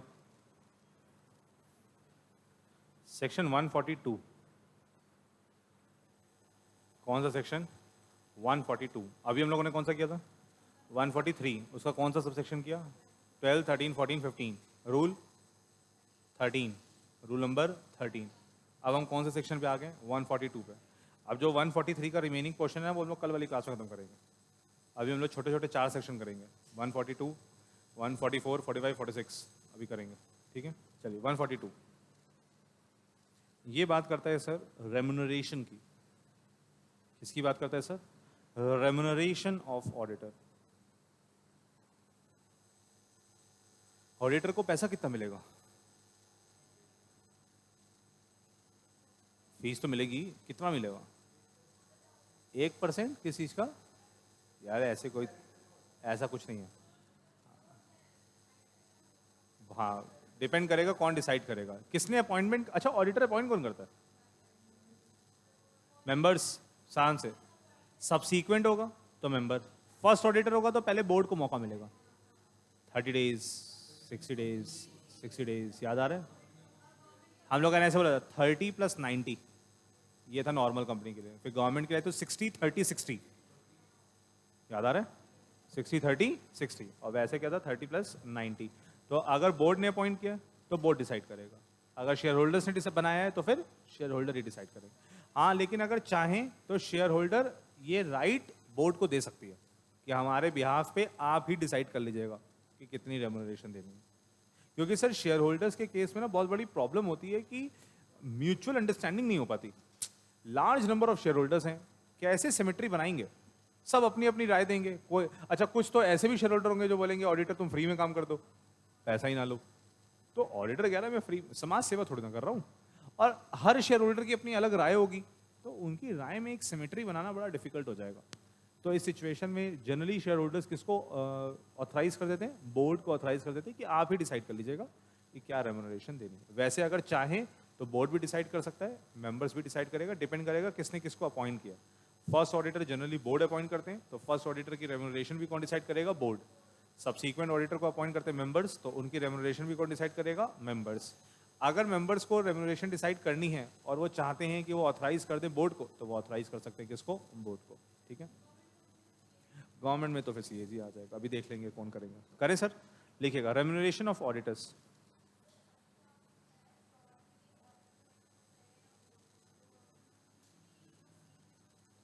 नहीं चलेगा ना, यही गवर्नमेंट कंपनी में भी कंपनी का बोर्ड तो होएगा ही होएगा, बताएगा, उसके बाद सेंट्रल गवर्नमेंट को बताएगा। उसमें कोई अलग से हम लोगों ने नहीं पढ़ा कि ये प्रोसीजर इसके लिए और ये इसके लिए। जहाँ पे भी हम डिस्टिंग्विश नहीं करेंगे ना, वहाँ सबके लिए कॉमन होगा। ठीक है, रेम्यूनरेशन ऑफ ऑडिटर दो पार्ट में डिवाइड करेंगे सर। पहले नंबर पे it will be decided by member. कौन डिसाइड करेगा? मेंबर। दूसरे नंबर पे it will be decided by board. पहले नंबर पे it will be decided by member, दूसरे नंबर पे it will be decided by board. बहुत बढ़िया, आओ आगे ले लो बेटा मेजा। बोर्ड में लिखिएगा जनरली सर ये अपॉइंट किए जाएंगे for first auditor. Generally board किसके लिए डिसाइड करता है? फॉर फर्स्ट ऑडिटर, और वो भी if appointed by board.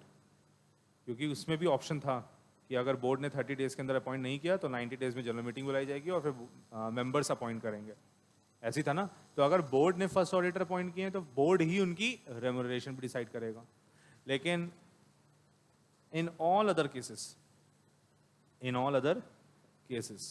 Finally remuneration कौन डिसाइड करेगा? मेंबर्स।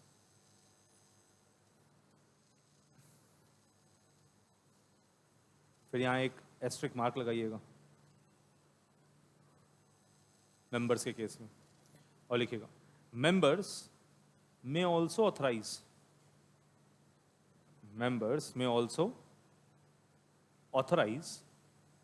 क्या मेंबर्स किसी को ऑथराइज भी कर सकते हैं? Yes sir. किसको ऑथराइज करते हैं? बोर्ड को।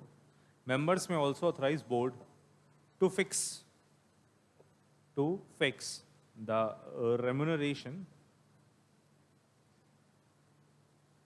Remuneration of auditor. ठीक है, क्लियर है? मेंबर्स ऑथराइज कर सकते हैं किसको? बोर्ड को। किस लिए? To fix the remuneration of auditor. फिर आगे सर, रेम्यूनरेशन वर्ड का मतलब क्या होता है? रेम्यूनरेशन में उसको क्या क्या मिलेगा? जो वो सर्विसेज देगा उसकी फीस, और अगर उसने अपने जेब से कुछ खर्चे किए तो उनका रीइंबर्समेंट भी मिलेगा। देखिएगा रेम्यूनरेशन में क्या क्या जुड़ा होता है सर। एक तो ऑडिटर ने जितने भी एक्सपेंसेस किए हैं उन सबका रीइंबर्समेंट मिलेगा ऑडिटर को, अगर ऑडिटर ने अपनी जेब से पैसा खर्च किया। Second, fees of auditor, auditor को उसकी सर्विस परफॉर्म करने की फीस मिलेगी। और थर्ड नंबर पे उसको फैसिलिटीज़ भी मिलेंगी। क्या मिलेंगी? फैसिलिटीज़। जैसे ये फैसिलिटी जो होता है ना, ये बड़ा डेंजरस वर्ड है सर। आप भी नए नए ऑडिटर बनेंगे, आपको भी बड़ी अच्छी फैसिलिटी मिलेंगी। जसकीरत जाएगा ऑडिट करने के लिए तो सबसे पहले जसकीरत को ड्रिंक सर्व की जाएगी कि आप तो सरदार हैं, आप तो करते ही होंगे। ऐसा हमारे साथ भी होता है। मतलब ये ऐसा परसेप्शन बना लिया गया कि सरदार आया तो ड्रिंक तो करेगा ही। अच्छा, ये सब चीज़ें जो फैसिलिटीज़ वाली बात होती है ना, जैसे कोई लड़की होएगी, कोई गर्ल ऑडिटर जा रही है तो उसको तो ड्रिंक व्रिंक सब करेंगे नहीं, मतलब एथिकल नहीं लगता। लड़कों से तो फिर भी इशारा करके पूछ लेंगे भाई को लेना हो तो बता दो। लड़कियों के लिए बताएं क्या करेंगे, वो बताएंगे घर में आपके लिए BMW भेज देंगे, जाइए मैडम को लेकर आइए। ये सब किस लिए होता है सर? ये इसलिए होता है कि बस मैडम खुश रहें। मैडम खुश रहेंगी ना, अगर मैडम को लग रहा है हाँ इतनी फैसिलिटी दे रही हैं, तो शायद वो फ्रॉड डिटेक्ट करने पे ध्यान ही नहीं देंगी, वो फैसिलिटी में ही घूम जाएंगी। समझ में आ रही बात? लड़का ऑडिट कर रहा है, लड़का कह रहा है 4 दिन की ऑडिट है, फटाफट रात होए और हम ड्रिंक करें, क्योंकि उसका ध्यान ऑडिट पे रहेगा ही नहीं। इसका मतलब सर शायद ये जो फैसिलिटीज दी जाती है ना, ये ऑडिटर को भटकाने के लिए की जाती है। किसके लिए की जाती है? भटकाने। लेकिन हम बीइंग एन ऑडिटर शपथ लेते हैं। क्या लेते हैं सर? शपथ लेते हैं। ठीक है फैसिलिटी लेंगे, बट इट डजंट मीन कि फैसिलिटी लेने के बाद हम फ्रॉड डिटेक्ट नहीं करेंगे। इसका मतलब हम जिस थाली में खाएंगे उसी में छेद भी करके आएंगे। ये हमारा काम है भैया, ये हमारा धर्म है। तुम हमको खिला रहे हो तो तुम, इसका मतलब ये थोड़ी ना है कि तुम्हारा फ्रॉड नहीं ढूंढेंगे हम, बिल्कुल ढूंढेंगे। बस इसका मतलब ये हो गया कि सर जो पार्टी होती है ना, जो क्लाइंट होता है, वो हमेशा कोशिश करता है कि ऑडिटर खुश रहे। खुश रहेगा तो कभी कभी अच्छा होता क्या, असल में बताते तुमको क्या सर, जब ऑडिट करते हैं ना तो हम एक टेक्निक अडॉप्ट करते हैं सैम्पलिंग की। कौन सी टेक्निक अडॉप्ट करते हैं? Sampling, SAMPLING, sampling. सैम्पलिंग क्या होता है सर? जैसे हम एक मान लीजिए जैसे रिलायंस में गए, अब रिलायंस में तो सर डेली की हजारों ट्रांजेक्शन हो रही होंगी। अब साल भर के एंड के बाद जब ऑडिटर जाके ऑडिट करेगा तो क्या वो हजारों लाखों एंट्रियां चेक करेगा? अब वो वाउचर चेक करने बैठा है परचेज के, सर लाखों एंट्री हो रही है परचेज की, तो क्या एक एक एंट्री चेक करेगा? फिर तो हो गई ऑडिट, फिर तो पता लगा 4 साल में 1 साल की ऑडिट हो पाएगी। इसका मतलब वो पता क्या कहता है? वो ऐसा कहता है, कैशियर साहब ऐसा करिए, परचेज वाउचर ले आइए जनवरी के मंथ का, हम जनवरी के मंथ का वाउचर चेक करेंगे, अगर सब कुछ ठीक रहा तो हम मान लेंगे कि बाकी 11 महीनों में भी ठीक ही होगा। आप ऐसा करिए, बिल नंबर लेकर आइए, बिल नंबर 1100, 1200, 1300, 1400, 1500, 1600, 1700, 1800, 1900, 10 बिल ले आइए, इनको चेक करेंगे रैंडम बेसिस पे। अगर ये ठीक निकला तो बाकी सब भी ठीक ही होगा। इसको बोलते हैं सैम्पलिंग, सैंपल कलेक्ट कर लेना। क्योंकि सर इतनी सारी ट्रांजेक्शन्स अगर हम एक एक करके चेक करने बैठेंगे तो सर इतना आसान नहीं होगा, डिफिकल्ट होगा सर। कैसे कर पाएंगे? कर ही नहीं पाएंगे।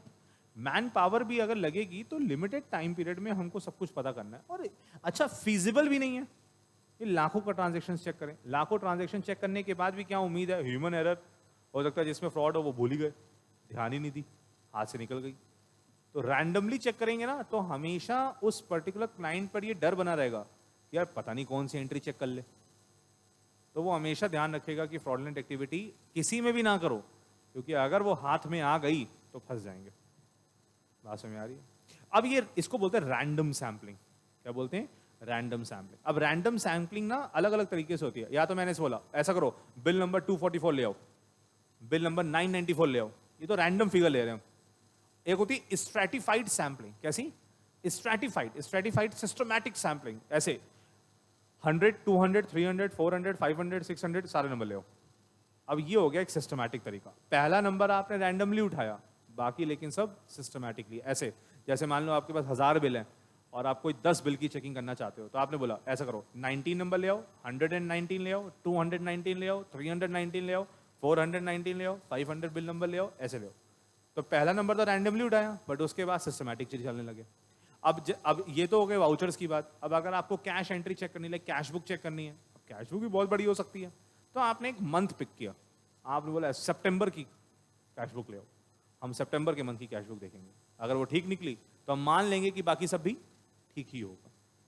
ये तरीका होता है सर ऑडिट करने का, क्योंकि आप सारी चीजें एकदम से सब कुछ चेक नहीं कर सकते। अब यहां पर आप फंस जाओगे अगर आपने ये फैसिलिटीज में अपना ध्यान लगा दिया, क्योंकि यहाँ पे फिर वो आपसे बोलेगा कि अरे मैडम छोड़िए, क्या करेंगी ऑडिट करके, जाइए। अब आप मान गए क्योंकि आप थोड़ा बायस्ड हो गए, आप थोड़ा क्या हो गए? बायस्ड हो गए। जैसे हम अपने ऑडिटर के साथ जाते थे, जब हम लोग ट्रेनिंग कर रहे थे, तो हमारा ऑडिटर खाने पीने पे पूरा ध्यान देता था। जैसे मेरे को लेके गया, गगन नाश्ता करेगा? मैडम गगन बोले नाश्ता करेगा, नाश्ता मंगा दीजिए। अपने नाम से तो बोलते नहीं थे, गगन नाश्ता करेगा। मैं कह रहा मैं करके अरे नहीं खा ले, बढ़िया होता है, खा ले। जैसे ही 1 बजा, गगन लंच करना है? हाँ सर करना है। मैडम लंच मंगा दीजिए, लंच आ रहा है। क्या कर सकते हैं आप? कुछ नहीं कर सकते। अच्छा फिर वो पूछते भी हैं, फिर वो ये उनकी क्लाइंट की जिम्मेवारी है, सर आप क्या खाएंगे? फिर वो पहले से मेन्यू रास्ते में डिसाइड हो चुका होता है क्या क्या खाना है। गगन ये बोलियो, चलो ये खाएंगे। अच्छा 1 घंटा तो खाने में लगा देते हैं, मस्त सुबह ब्रेकफास्ट, दिन में लंच, शाम के स्नैक्स सब खा पी के बढ़िया रात में आएंगे आराम से। क्या कर सकते हैं सर। बाहर जाते हैं तब तो और ही अच्छी बात है, फिर तो वो बिल्कुल दामाद की तरह पालते हैं हमको। दामाद आया हमारा, आओ बेटा, सुबह दोपहर शाम क्या चाहिए, आगे पीछे दो चार टहलते रहेंगे, सर कुछ चाहिए हो तो बताना, कहीं घूमने चलना है, हम इनोवा बुक करा देते हैं, हम गाड़ी बुक करा देते हैं, आप घूम के आइए सर। क्यों, लिमिटेड टाइम है, 6 दिन के लिए ऑडिट करने आए, 2 दिन घुमाने में लगा दो, 4 दिन बचेंगे, जल्दी जल्दी ऑडिट करेंगे, जितनी जल्दी जल्दी करेंगे उतने गलतियां मिलने के चांसेस कम हो जाएंगे। ये तो होता ही है सर। अब सर हमको ऐसा लग रहा है कि फटाफट मेरी पढ़ाई खत्म होए और हम इसको एंजॉय करें, और हम इसको एंजॉय करें, है ना, हम कुछ करें ना करें, हम सिर्फ ऑडिट करने जाएंगे बस, है ना। हाँ, खाने के लिए अच्छा मिलना चाहिए सर, खाने में कोई कमी नहीं रहनी चाहिए सर, है ना। हाँ सर, चलिए कौन सा सेक्शन पढ़ रहे हैं सर हम? सेक्शन 142। ठीक है सर। मेरा एक फ्रेंड था सर, वो सीए कर रहा था, तो उसने जिस फर्म में ज्वाइन किया, उस फर्म में उन्होंने बोला कि हम आपको 6 महीने के लिए ऑडिटर प्लेस पे ही रखेंगे। कहता सर अभी ले लो, अभी। कहता सर जो जिस कंडीशन पे लेना चाहो उस कंडीशन में ले लो, मेरे को 6 महीने के लिए बाहर ऑडिटर के पास भेज दो। ठीक है, मैं ऑडिटर के पास ही वहीं रहूंगा, वहीं क्लाइंट के पास। ठीक है, क्योंकि क्लाइंट हमेशा डरता है कि ऑडिटर ना आए मेरे सामने, वो हमेशा चाहेगा कि ऑडिटर उसके सामने ना रहे, क्योंकि ऑडिटर एक्सटर्नल पार्टी है, शेयर होल्डर ने भेजा है। तुम गलतियां ढूंढने के लिए, तुमको पता है कि मैं तुमको जज कर रहा हूं, मैं तुमको ऐसे ही देख रहा हूं, एक टिक देख रहा है ऐसे, तुम करो कुछ, मैं जज कर रहा हूं तुमको, तो तुम एक एक स्टेप बहुत सोच समझ के उठाओगे, क्योंकि तुमको पता है तुम्हारे सामने वो बंदा बैठा है जो तुमको जज कर रहा है। तो इसी तरीके से ऑडिटर है सर, अच्छा काम है सर, बहुत अच्छा काम है, इससे अच्छी कोई काम ही नहीं है, उसका कोई काम ही नहीं है। इज्जत मिलेगी, बिल्कुल मिलेगी। स्टाइपेंड कितनी मिलेगी? 2,000 रुपये, 3,000 रुपये, 4,000 रुपये। अच्छा, लेकिन ये क्लाइंट को नहीं पता होगा, क्लाइंट को तो ये पता भाई साहब ऑडिटर आया है, उसको क्या पता कि 2,000 रुपये में नौकरी कर रहा है, 2,500 रुपये में नौकरी कर रहा है, क्या कर सकते हो हम। मेरे को मिलता है, बताया 3,600 रुपये मिलता था सर, 3,600 नहीं 3,300 रुपये, 3,300 रुपीज़, नहीं 3,500 रुपीज़, जिसमें एक दिन की छुट्टी का 116 रुपये काट लेते थे।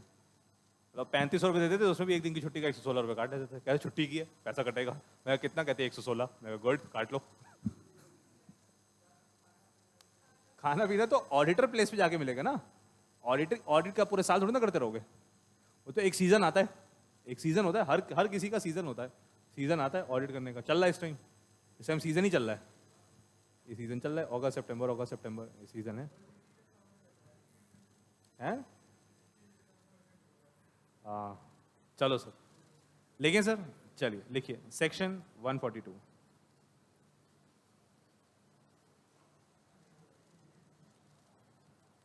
होता तो है सर, मजा तो आती है, देखो मतलब क्लास तो उसी में है जहाँ लोग खड़े हो रहे हैं, आप पहुंचे, सब खड़े हो गए, अरे भाई साहब ऑडिटर आया, 3,000 रुपये महीना। अच्छा, तुमको भी पता है, बहुत ऐसा फील होने लग जाता है भाई साहब, अच्छा। अच्छा, वो जो प्यून जो सलाम कर रहा है, 20,000 तो वही ले रहा होगा। तुम 3,000 रुपये में, लेकिन एकदम सूटेड बूटेड हो गए, भाई साहब 3,000 रुपये, 3,000 रुपये। अच्छा, भले वो 3-4 हज़ार रुपये मिलते हैं, लेकिन खुशी बड़ी मिलती है जब मिलते हैं, क्योंकि लगता है यार सीख रहे हैं, कुछ तो मिल रहा है, होना उससे कुछ नहीं है। जो बाहर से आए हैं उनके लिए तो कुछ भी नहीं होना, क्या कर लोगे 4,000 रुपये में, लेकिन फिर भी 4,000 खुद के, लाइक किसी को एक्सप्लेन नहीं करना कि 4,000 कहाँ से, क्या करा हमने, इसका क्या हुआ, लेकिन 4,000 बहुत। मैंने तो ऐसे लोग भी देखे जो हज़ार रुपये में भी काम कर रहे होते हैं। मैंने कुछ ऐसे लोग भी देखे हैं जो ऑडिटर को, जो मतलब अपने एम्प्लॉयर को पैसा दे के काम कर रहे होते हैं, तो भाई तुम हमको सिखा दो, हमसे ले लो 5,000 रुपये महीना, लेकिन सिखा दो हमको, सिखा दो। लेकिन क्योंकि एक तरीके से वो अपना कॉम्पिटिटर खड़ा कर रहा है, नहीं कर रहा है, सिखा के तुम उसका ही क्लाइंट काट दोगे, कोई बड़ी बात नहीं है, होता है सर ऐसा। ठीक है ना, चलो सर सेक्शन 142 करें सर, लिखें, लिखिएगा। Sub section 1 sir, the remuneration, मतलब चार्टर्ड अकाउंटेंट यही ऑडिट करने जा रहा है ना, ये सब हम तो सेक्रेटेरियल ऑडिट करेंगे बस, और सेक्रेटेरियल ऑडिट बड़ी कंपनियों के ऊपर एप्लीकेबल है। ये जो स्टैच्यूटरी ऑडिटर, ये कंपनी बनते ही एप्लीकेबल है। कंपनी अगर 50,000 रुपये की भी बनी है तो भी ऑडिट मैंडेटरी है। सेक्रेटेरियल ऑडिटर क्लास और क्लासेस ऑफ कंपनीज के ऊपर एप्लीकेबल है। कॉस्ट ऑडिट सिर्फ मैन्युफैक्चरिंग यूनिट्स के ऊपर एप्लीकेबल है, ये दिक्कत है। तो इनका स्कोप बढ़ेगा। अब अगर 19 लाख कंपनी है इंडिया में, तो 19 लाख कंपनियों में ऑडिटर होगा ही होगा, ये वाली बात हो जाती है। The remuneration of the auditor of a company the remuneration of the auditor of a company shall be fixed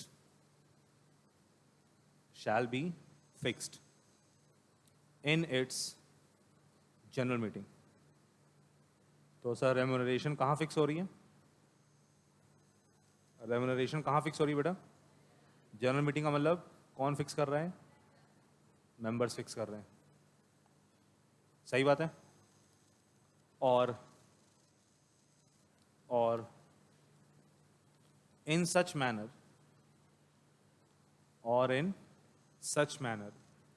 as may be determined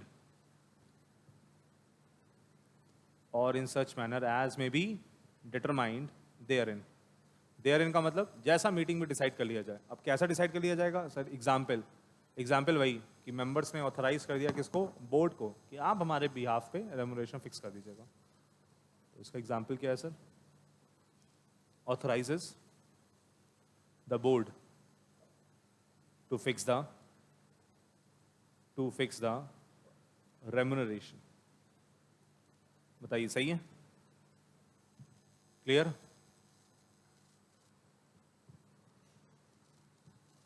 बोलो बेटा, सही है ना?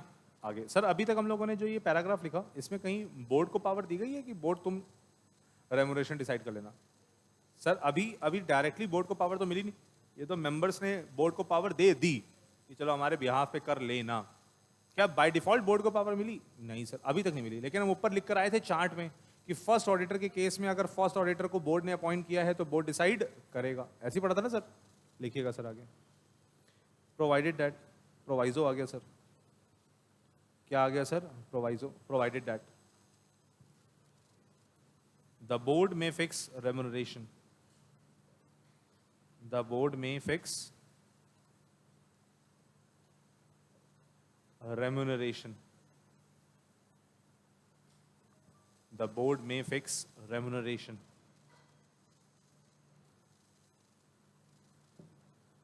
of the first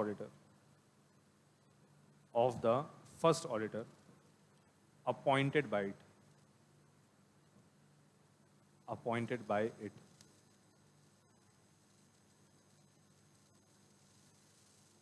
उठ गई थी बेचारी वो, नहीं वो उठ भी गई फिर बाद में।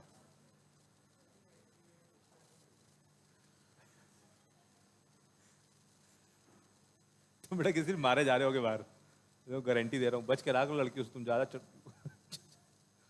जूती उती निकल जाएगी, पता ही लगेगा संभाले नहीं संभलोगी।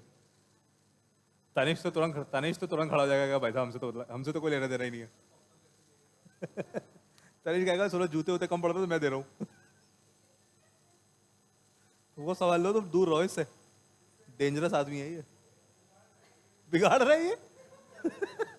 अबे बिगड़े हुए को कौन बिगाड़ता है? गांव से।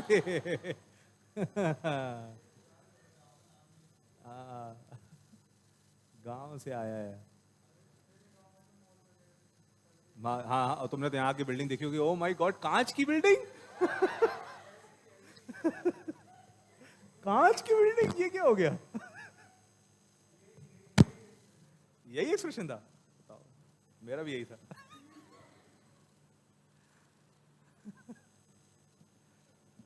हमारे सीतापुर में मॉल के नाम पे वी मार्ट है।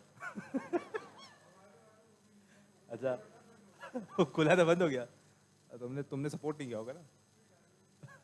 ये कि वी मार्ट पे जाके परचेज ही कर पाए। चलो सर, सेक्शन 142 सबसेक्शन 1 हो गया यहाँ पे। आजा जो सेक्शन 142 का सबसेक्शन 1 है वो क्या बात कर रहा था कि मेंबर्स डिसाइड करेंगे कि what will be the remuneration of the auditors, और अगर मेंबर्स चाहें तो वो किसको पावर दे सकते हैं? बोर्ड को ऑथराइज कर सकते हैं कि बोर्ड तुम डिसाइड कर लेना कि what is going to be the remuneration for the auditor. और दूसरे नंबर पे हमने सेक्शन 142 सबसेक्शन 1 का प्रोवाइजो पढ़ा, तो उस प्रोवाइजो में लिखा था कि अगर फर्स्ट ऑडिटर बोर्ड ने अपॉइंट किए हैं तो बोर्ड फिर फर्स्ट ऑडिटर की रेम्यूनरेशन डिसाइड कर सकता है। देन आया सेक्शन 142 सबसेक्शन 2। सेक्शन 142 सबसेक्शन 2, बस दो ही सबसेक्शन है सर, सबसेक्शन 1 हो गया, सबसेक्शन 2 हो गया, सेक्शन 142 कंप्लीट हो जाएगा। सर लिखिएगा, the the remuneration under subsection 1, the remuneration under subsection 1 shall, in addition, the remuneration under subsection 1 shall, in addition to the fee payable, in addition to the fee payable to an auditor, in addition to the fee payable to an auditor, includes the expenses, if any, includes the expenses, if any, incurred by the auditor. बस इतना पढ़िए पहले खाली, इतने में बताइए कि remuneration में ऑडिटर को क्या क्या मिलेगा। एक तो सर ये मिलेगी फीस पेबल, ये हो गई ना सर, ये तो मिलेगा सर। इसके अलावा अगर ऑडिटर ने कुछ खर्चे किए हैं तो उस खर्चों का रीइंबर्समेंट मिल जाएगा। रीइंबर्समेंट क्यों मिलेगा? क्योंकि खर्चे किए किसने? ऑडिटर ने। तो ऑडिटर को इसका क्या मिल जाएगा सर? रीइंबर्समेंट। कि पहले आप खर्च कर लीजिए, जब आप ऑडिटर बनते हैं सर तो ऐसा होता है कि क्योंकि फर्म से तो मिल रहा होता है 3-4 हज़ार रुपये, तो आपका एम्प्लॉयर कहता है कि जाओ क्लाइंट प्लेस पे चले जाओ। तो अब तुम क्लाइंट प्लेस पे जाते हो मेट्रो से और बिल लगा देते हो कि सर ऑटो से गए थे, कैब से गए थे, तो मेट्रो में खर्च हुए 30 रुपये और कैब का बिल लगाया 300 रुपये। तो धीरे धीरे करके थोड़ी थोड़ी कमाई होनी शुरू हो जाती है उल्टे सीधे खर्चे बुक करके।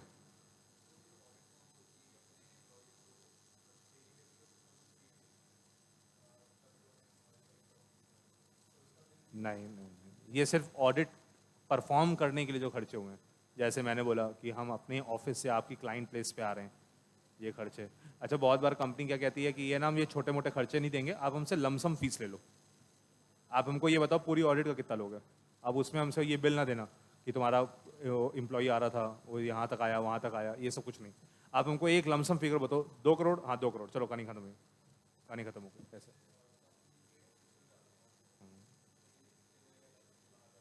हाँ हाँ, अगर ऑडिटर खुद लेके जा रहा है तो फिर इसकी जिम्मेवारी क्लाइंट की नहीं है, इसकी जिम्मेवारी क्लाइंट की नहीं है।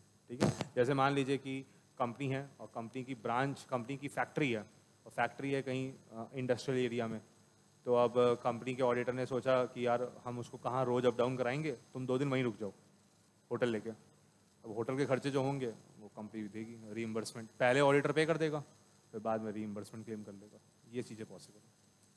आपके पर्सनल एक्सपेंसेस जो होंगे ना, जो ये पार्टी शार्टी वाली बातें होंगी, ये सब नहीं सर। जैसे हम लोग जैक एंड जोन्स की ऑडिट करने जाते थे। जैक एंड जोन्स है ना, जैक एंड जोन्स ब्रांड है, जैक एंड जोन्स जीन्स वगैरह आती हैं। तो जैक एंड जोन आप देखिए कि कंपनी के कैसे लॉसेज हो रहे होते हैं। जैक एंड जोन्स की जीन्स बनती थी हार्डली 350-400 रुपये की, बिकती थी 2400 रुपये की, 2700 रुपये की, 2800 रुपये की। बन कितने की रही है? 350-400। हम लोग खरीद के लाते थे वहाँ से 400 रुपये में, ऐसे बोलते थे एक साथ 20 दे दो। क्या बिल्कुल बढ़िया है, क्यों? अभी तो आए हैं, ले लो भाई साहब, 20 साल भर का काम अभी निकलवा देंगे। 400 रुपये की मिल रही हैं और ब्रांडेड सामने बन रही हैं, दिख रही हैं, कलर अपने हिसाब से डिसाइड कर लो कौन सा बनवाना है, बना के दे देंगे। अब बेच कितने की रहे हैं सर? 2600, 3000। सर प्रॉफिट नहीं हो रहा है? बहुत प्रॉफिट हो रहा है सर। नहीं हो रहा, क्यों? प्रमोशन करने के लिए मार्केटिंग स्ट्रैटेजीज इतनी एक्सपेंसिव, एडवर्टीजमेंट करने के लिए क्या हो रहा है, रात में पार्टी हो रही है, पार्टी करने के लिए डांसर्स आ रहे हैं रशिया से। डांसर्स कहां से आ रही है? रशिया से। एक एक पार्टी में 30-30 लाख रुपए खर्च कर दे रहे हैं, एक एक रात की पार्टी में 30-30 लाख रुपए। मैं कह रहा हूं शादी हो जाती, 30 लाख रुपए तो शादी कर लेते बढ़िया से। एक एक पार्टी हो रही है सर, डीजे आ रहा है फॉरेन से डीजे प्ले करने के लिए, डांसर्स आ रहे हैं फॉरेन से। बताओ 30-30, 35-35 लाख रुपए एक एक पार्टी में खर्च कर रहे हैं। तभी तो 350 की जीन्स 3000 में बेच के भी प्रॉफिट नहीं कमा पा रहे। तो इतना जबरदस्त खर्चा है सर, और कॉस्ट इतनी कम होती है। हमेशा आप कभी देखिए ना, हम लोग वो देखते थे शार्क टैंक इंडिया। अब शार्क टैंक इंडिया में वही तो पूछते थे ग्रॉस मार्जिन कितना है, क्योंकि मार्केटिंग प्रेजेंट टाइम पे इतनी महंगी है। अभी हम लोग जैसे अपनी कोचिंग का एडवर्टीजमेंट करवाने के लिए मेट्रो पे बैनर लगवाते हैं, तो मेट्रो पे एक महीने का एक बैनर लगाने के लिए 32,000 रुपये चार्ज कर लेते हैं। 32,000 रुपीज एक महीने का एक बैनर।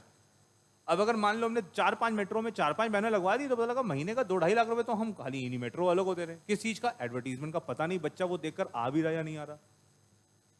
तो इतनी महंगी एडवर्टीजमेंट है बहुत। हम लोग अगर अपनी यूट्यूब पे वीडियो प्रमोट करना चाहें तो हम लोगों ने एक बार एस्टिमेट लिया था, तो उन्होंने बोला रोज का 10,000 रुपये खर्चा है आपकी वीडियो में प्रमोट करें, आपके चैनल को प्रमोट करेंगे। हम लोगों ने पागल है कि हम 10,000 रुपये खर्चा करेंगे? लाइक महीने का 3 लाख रुपए कह रहे हैं मिनिमम खर्चा है। इतना बजट तो बनाना ही पड़ेगा। बढ़ाने में आप इसको 3 करोड़ कर लीजिए, कोई मनाही नहीं है। अब डिपेंड ये करता है कि सर आपको वहां से रेवेन्यू आ भी रही है या नहीं आ रही। अगर आपको उस चैनल से रेवेन्यू आ रही है तो आप लगाओ, लेकिन फिर फर्क वही कि ग्रॉस मार्जिन इतना बड़ा होना तो चाहिए कि आप इतने बड़े एक्सपेंडिचर कर पाओ। तो इस रीजन की वजह से बोल दिया जाता है कि आप जो खर्चे करेंगे हम रीइंबर्स कर देंगे, बट जो खर्चे होंगे वो जेन्युइन होने चाहिए। अननेसेसरी आप अपने पर्सनल एक्सपेंसेस यहां से रीइंबर्स नहीं कर पाएंगे। तो इनकट बाय द ऑडिटर रीइंबर्समेंट हो जाएगा सर। हाँ जी, बिल्कुल मांगेंगे, बिल्कुल मांगेंगे। लेकिन सर छोटे छोटे बिल, अब ऑटो वाला बिल कैसे देगा आपको? ऑटो वाला बिल कैसे दे देगा? उसको तो आपने कैश दिया होगा। क्या क्या कर लोगे आप? कुछ नहीं कर पाओगे। तो हम ऐसा, अब हमने ऐसे बोला, पता क्या होता है, बहुत बार ऐसा होता है रेस्टोरेंट में खाना खाने जाओ, वो कच्चे बिल बना देते कैश मेमो पे। बिल हुआ 500 रुपये का, आप बोलते भैया 800 रुपये लिख दो, लिख देता 800 रुपये। उसका क्या जा रहा है? उसने कोई इनवॉइस थोड़े ना काटा, उसने तो कच्चा बिल बना के दिया। तुम 800 की जगह 1800 लिखवाना चाहो, 1800 भी लिख देगा। लेकिन कंपनी के स्ट्रिक्ट रूल्स होते हैं। फिर इस सिचुएशन में कंपनी कहती है नहीं, खर्चे वहीं करिएगा जहां से इनवॉइस मिले। अगर आपने पक्का इनवॉइस नहीं लगाया तो हम रिइंबर्स नहीं करेंगे। ऐसे भी रूल्स बने होते हैं। तो इट डिपेंड्स, क्योंकि अगर ऐसे कैश मेमो एक्सेप्ट करने लग जाए ना तो ये सब होता है। कैश मेमो में तो कुछ भी लिख दो तुम, कोई बिल थोड़ी ना उसका। ठीक है sir. Reimbursement to the auditor by the company. किसको रिइंबर्समेंट होगी? ऑडिटर को रिइंबर्स हो जाएगा। और कौन रिइंबर्स करेगा? कंपनी रिइंबर्स करेगी। और एक बहुत इंपॉर्टेंट लाइन हम लिखने जा रहे हैं कि जो ये एक्सपेंसेस का रिइंबर्समेंट मिल रहा है ना, वो इनकर हुए होंगे किस चीज के लिए? इन connection with the audit, in connection with the audit of the company. जो भी खर्चे करोगे वो किसके रिगार्डिंग होने चाहिए? कंपनी के ऑडिट के रिगार्डिंग होने चाहिए। अब देखो दो चीजें तो यहां हो गई, एक तो मिल गया फीस और एक मिल गया खर्चों के रिइंबर्समेंट। एक और लिख आया था अभी फैसिलिटीज, वो नहीं लिखी हम लोगों ने, अब वो लिखेंगे आखिरी में। In connection with the audit of the company and any facility extended to him. अब जैसे होटल्स के रूम की बुकिंग होंगी, आपको क्लाइंट प्लेस से लेकर आपके होटल तक ले जाने आने का खर्चा, ये सब कंपनी उठा रही है, ये सब आपके रेम्यूनरेशन का पार्ट है। Any facility extended to him but does not include any remuneration. क्या आपकी कंपनी में ऑडिटर आया तो आपने बोला अरे सर आए तो हैं ही है, रेम्यूनरेशन तो मिल ही रही है, मेरी ITR भर दीजिए, उसके अलग से पैसे लेगा? बिल्कुल लेगा। क्या बुक कीपिंग सर्विस करवा सकते हैं इससे? नहीं, क्योंकि वो प्रोहिबिटेड थी 144 में। ITR भरवा सकते थे? Yes sir. GST रिटर्न भरवा सकते थे? Yes sir. टैक्स ऑडिट करवा सकते थे? वो सब क्या इसी रेम्यूनरेशन में जोड़ दोगे? नहीं सर, उसके लिए अलग से पैसे मिलेंगे, तो वो रेम्यूनरेशन का पार्ट नहीं है। तो हाईलाइट करिएगा इसको भी, फैसिलिटी को। But does not include any remuneration paid to him for any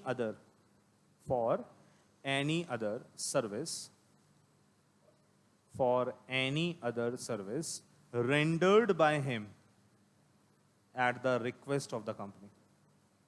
अगर कंपनी के रिक्वेस्ट पे उसने कोई और सर्विस रेंडर की है तो उसके अलग से पैसे देने पड़ेंगे, और जो आप अलग से पैसे देंगे वो रेम्यूनरेशन का पार्ट नहीं होंगे, वो रेम्यूनरेशन का पार्ट नहीं होंगे। ध्यान रखिएगा। बोलिए ठीक है। ये हो गया सर हमारा सेक्शन 142। कौन सा सेक्शन हो गया सर? सेक्शन 142। बोलिए, आया समझ में? इजी, कोई दिक्कत वाली बात नहीं है सर।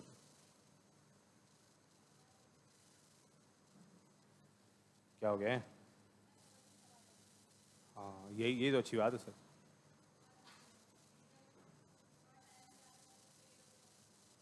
जब थोड़ा,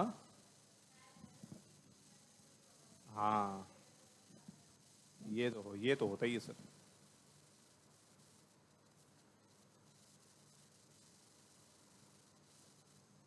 देखिए सर, इतना छोटा सा सेक्शन दिया है मैंने आपको पढ़ने के लिए, इतना नन्ना सा, बस पढ़िए जरा क्या लिखा है, देखिए जूम कर दूं।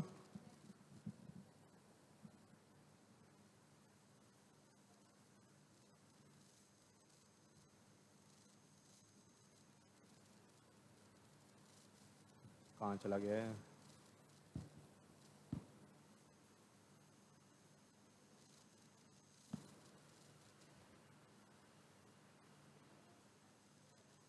धीरे धीरे मैं इधर डाउनलोड कर देता हूँ, कोई दिक्कत नहीं है। नहीं, मेरे को तो एनालिसिस करनी पड़ेगी ना थोड़ी सी, लिखूंगा कैसे?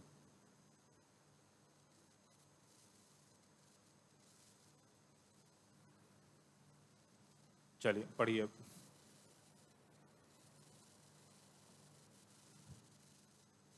हाँ जी, सेक्शन 145, ध्यान से पढ़िए बेटा, पढ़ो, देखो जरा पढ़ के कुछ समझ में आता है।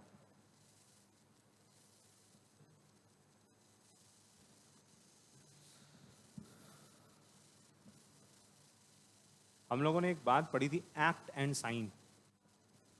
इसमें हम लोगों ने बोला था कि मान लीजिए एक ऑडिट फर्म है, कौन है? एक ऑडिट फर्म, और उसके 5 पार्टनर हैं, जिसमें से 3 चार्टर्ड अकाउंटेंट है, एक कंपनी सेक्रेटरी है और एक एडवोकेट है। तो क्या ये फर्म ऑडिट फर्म बनने के लायक है? तो आपने बोला था यस, क्योंकि मेजॉरिटी पार्टनर कैसे हैं? चार्टर्ड अकाउंटेंट है, तो ये ऑडिट फर्म बन सकती है, क्योंकि 3 सीए थे, एक कंपनी सेक्रेटरी था, एक एडवोकेट था। ठीक सर। अब हम ऐसे बोले थे कि वो 3 चार्टर्ड अकाउंटेंट में से 3 लोगों के नाम ए बी सी थे, तो ए ऑडिट करने गया था।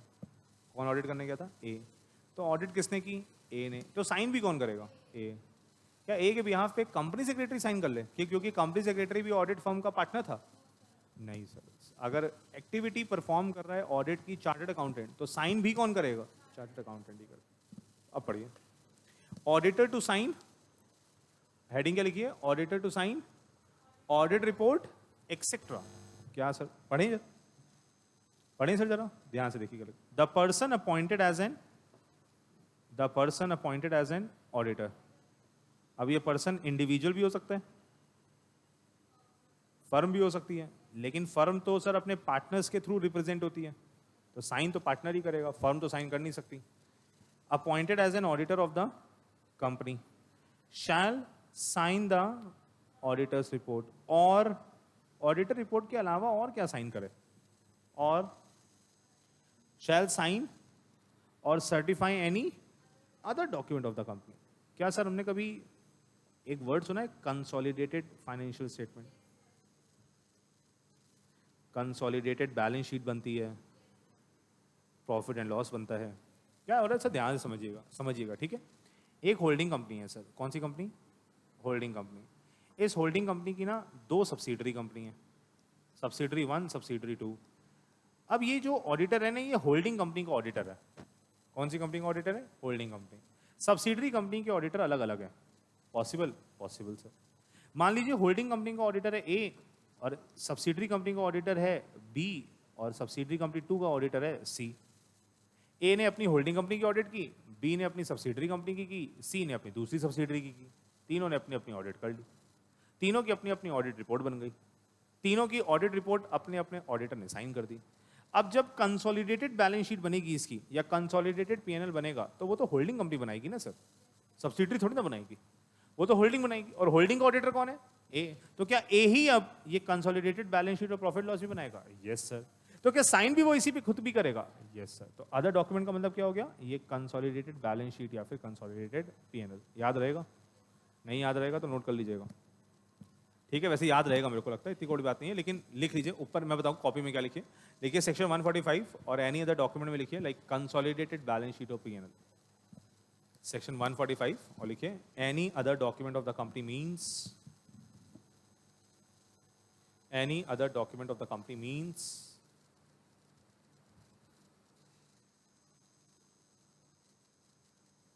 any other auditor, any other document means consolidated balance sheet, consolidated P&L, या रादर हम एक साथ बोल दें consolidated financial statements. Any other document of the company means consolidated balance sheet, consolidated PNL, या फिर हम क्या बोल दें कंसोलिडेटेड फाइनेंशियल स्टेटमेंट्स। अच्छा आगे क्या लिखा है, in accordance with the provisions of subsection 2 of section 141। अब सर ये क्या था, अब हमको इतना तो याद नहीं आ रहा सर, मैं बताता हूँ। हमने उसी में यही पढ़ा था कि अगर एलएलपी में 5 पार्टनर हैं, 3 सीए हैं, 1 सीएस है, 1 एडवोकेट है, तो वहाँ पे 3 जो चार्टर्ड अकाउंटेंट है उन्हीं को पावर दी गई है ऑडिट के फंक्शन को परफॉर्म करेंगे, और जो फंक्शन परफॉर्म करेगा वही उसका साइन भी करेगा। तो यहाँ पे हम क्या बोल दें, यहाँ पे हम क्या बोल दें कि एक्ट एंड साइन की बात हो रही है। किसकी बात हो रही है, act and sign. And the, आगे बढ़िए, एंड द क्वालिफिकेशन, ऑब्जर्वेशन और कमेंट्स, इसको बोलते हैं सर नेगेटिव रिमार्क। क्या बोलते हैं, अगर ऑडिट करते समय मिल गया ऑडिटर को क्या, कोई नेगेटिव रिमार्क, क्या मिल गया, कोई नेगेटिव रिमार्क। नेगेटिव रिमार्क का मतलब कुछ गड़बड़ मिल गई, तो वो अपनी ऑडिट रिपोर्ट में क्या करेगा, ध्यान से, वो एक क्वालिफाइड ऑडिट रिपोर्ट बनाएगा। क्या बनाएगा, qualified audit report. Qualified audit report का मतलब गड़बड़ है। अगर गड़बड़ नहीं होगी तो क्लीन रिपोर्ट देगा। क्या देगा, क्लीन रिपोर्ट। यहां पे क्या लिखा है सर, क्वालिफिकेशन, ऑब्जर्वेशन और कमेंट्स ऑन फाइनेंशियल ट्रांजैक्शंस और matters which have any adverse effect. और एडवर्स इफेक्ट का मतलब ही क्या है, negative effect on the functioning of the company mentioned in the auditor's report shall be read before the company in general meeting and shall be open to inspection by any member of the company। अब ये audit report में जितने भी negative comments देगा, जिनका negative impact है company पर, उस रिपोर्ट को पढ़ के सुनाया जाएगा जनरल मीटिंग में। किसके सामने, शेयर होल्डर्स के सामने। और इसका मतलब ये हो गया कि शेयर होल्डर्स को एक्सप्रेसली बताया जाएगा कि ऑडिटर्स रिपोर्ट में ऑडिटर्स ने अपने क्या निगेटिव कमेंट्स दिए हैं। और साथ ही साथ ये जो पर्टिकुलर ऑडिट रिपोर्ट का ये पर्टिकुलर क्वालिफिकेशन का क्राइटेरिया होगा, इसको ओपन कर दिया जाएगा फॉर द पब्लिक, कि अगर पब्लिक में शेयर होल्डर में कोई भी देखने आना चाहे तो वो आके यहाँ पर इस पर्टिकुलर डॉक्यूमेंट की इंस्पेक्शन कर सकता है। तो सेक्शन 145 कितनी इंपॉर्टेंट बातें कर रहे हैं सर, वो ये ऐसे कह रहा है कि एक चीज़ तो सबसे पहले वो क्या कहता है कि ऑडिटर्स रिपोर्ट कौन बनाएगा, ऑडिटर बनाएगा। साइन कौन करेगा, ऑडिटर साइन करेगा, बिल्कुल ठीक बात है। क्या ऑडिट रिपोर्ट के अलावा और भी कोई डॉक्यूमेंट सर्टिफाई या साइन करना पड़ सकता है, यस सर, जैसे consolidated balance sheet, consolidated PNL, या फिर हम क्या बोलते हैं कंसोलिडेटेड फाइनेंशियल स्टेटमेंट, ये करना पड़ सकता है। इसी तरीके से जब ब्रांच ऑडिट की बात करेंगे, किसकी बात करेंगे, तो ब्रांच ऑडिटर तो अपनी ऑडिट रिपोर्ट दे देगा, बट अल्टीमेटली तो कंपनी के ऑडिटर को वहाँ पे सर्टिफाई करना होगा, वो सर्टिफाई करेगा। फिर उसके बाद ऐसे बोल दिया गया, ये ध्यान रखिएगा, एक्ट एंड साइन वही करे जो ऑडिटर खुद है, जो ऑडिट कर रहा है वही साइन भी करे, क्योंकि ऐसा ना हो कि ऑडिटर किसी और ऑडिट फंक्शन किसी और ने परफॉर्म किया हो और साइन कोई और करे, ये अलाउड नहीं है। इसके साथ ही साथ अगर ऑडिटर ने उन फाइनेंशियल स्टेटमेंट्स के रिगार्डिंग कुछ नेगेटिव कमेंट्स दिए हैं, कुछ एडवर्स इम्पैक्ट दिखाए हैं कंपनी की वर्किंग में, तो ये कंपनी की ड्यूटी बनती है कि जब कंपनी की जनरल मीटिंग होगी तो शेयर होल्डर्स के सामने इसको रीड आउट करके पढ़कर सुनाया जाए कि ये ऑडिटर ने क्या दिए हैं, नेगेटिव रिमार्क्स दिए हैं। और साथ ही साथ दूसरी चीज़ ये कि ये जो पर्टिकुलर नेगेटिव रिमार्क की ऑडिट रिपोर्ट है, जो क्वालिफाइड रिपोर्ट है, इसको मेंबर्स के लिए ओपन कर दिया जाएगा कि मेंबर्स अगर कंपनी में आकर इस ऑडिट रिपोर्ट की इंस्पेक्शन करना चाहें तो वो इंस्पेक्शन भी कर सकते हैं। ठीक है सर, हाँ जी बताइए मैडम।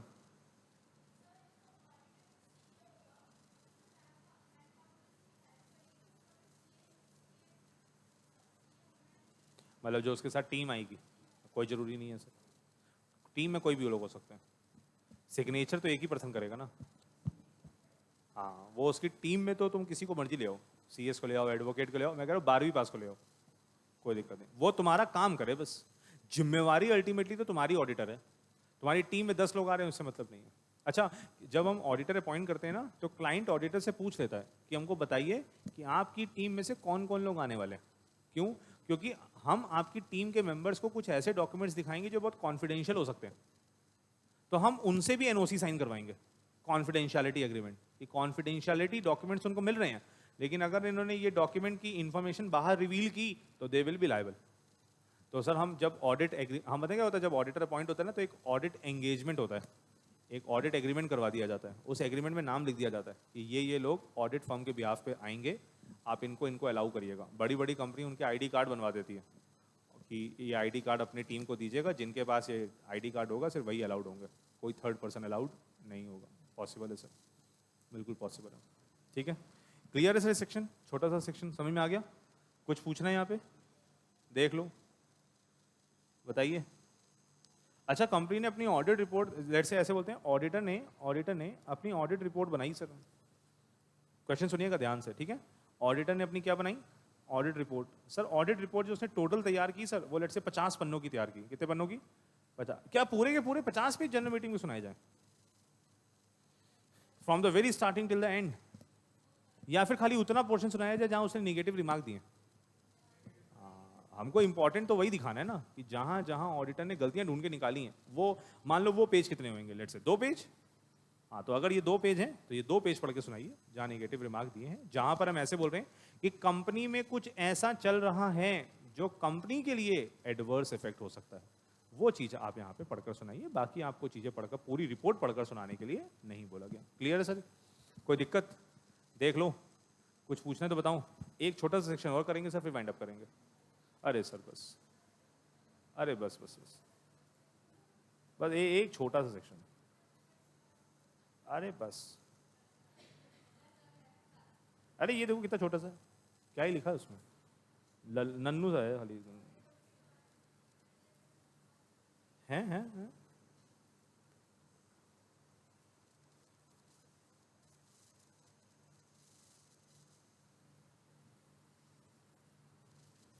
लो भाई पढ़ो। क्या ऑडिटर को जनरल मीटिंग अटेंड करनी है? क्या ऑडिटर को जनरल मीटिंग अटेंड करनी है? Yes sir. क्या जब जनरल मीटिंग की नोटिस जाएगी मेंबर्स को, तो क्या ऑडिटर को भी जाएगी? Yes sir. Annual general meeting की बात हो रही है। किसकी बात हो रही है? Annual general meeting. हेडिंग क्या लिखिए? ऑडिटर्स टू अटेंड, ध्यान से, all notices of and other communications relating to any general meeting shall be forwarded to the auditor of the company. अब ये अदर कम्युनिकेशन का मतलब क्या है? ये अदर कम्युनिकेशन का मतलब क्या है? हम इसका मतलब ये बोल रहे हैं कि सर, अच्छा एक चीज सुनिएगा, क्या ये ऑडिटर की ड्यूटी है कि वो नोटिस मंगवाए, या ये कंपनी की ड्यूटी है कि वो ऑडिटर को भेजे ही भेजे? क्या बोलते हैं, ये ऑडिटर का राइट है to receive notice of the general meeting of the company. ये ऑडिटर का क्या है? राइट है कि उसको जनरल मीटिंग की नोटिस मिलनी ही चाहिए।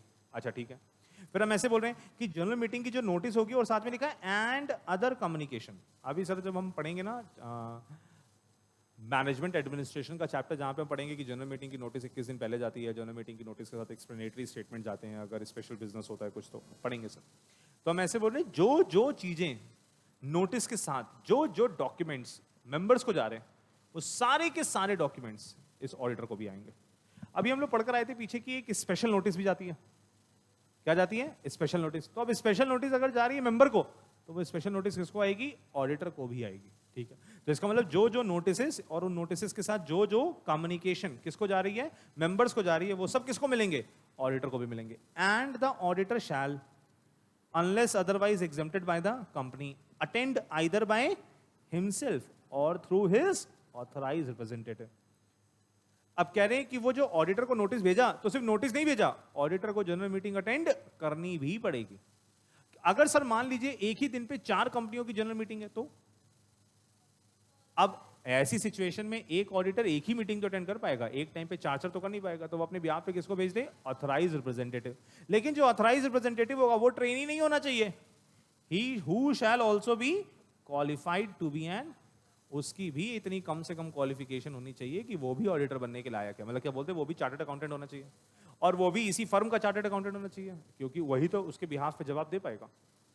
Any general meeting and shall have right to heard at such meeting on any part of the business which concerns him as the auditor. और उस ऑडिटर की जिम्मेवारी है कि अगर वहां पे कोई शेयर होल्डर कोई क्वेश्चन पुटअप करता है, तो ये ऑडिटर उस क्वेश्चन का जवाब दे।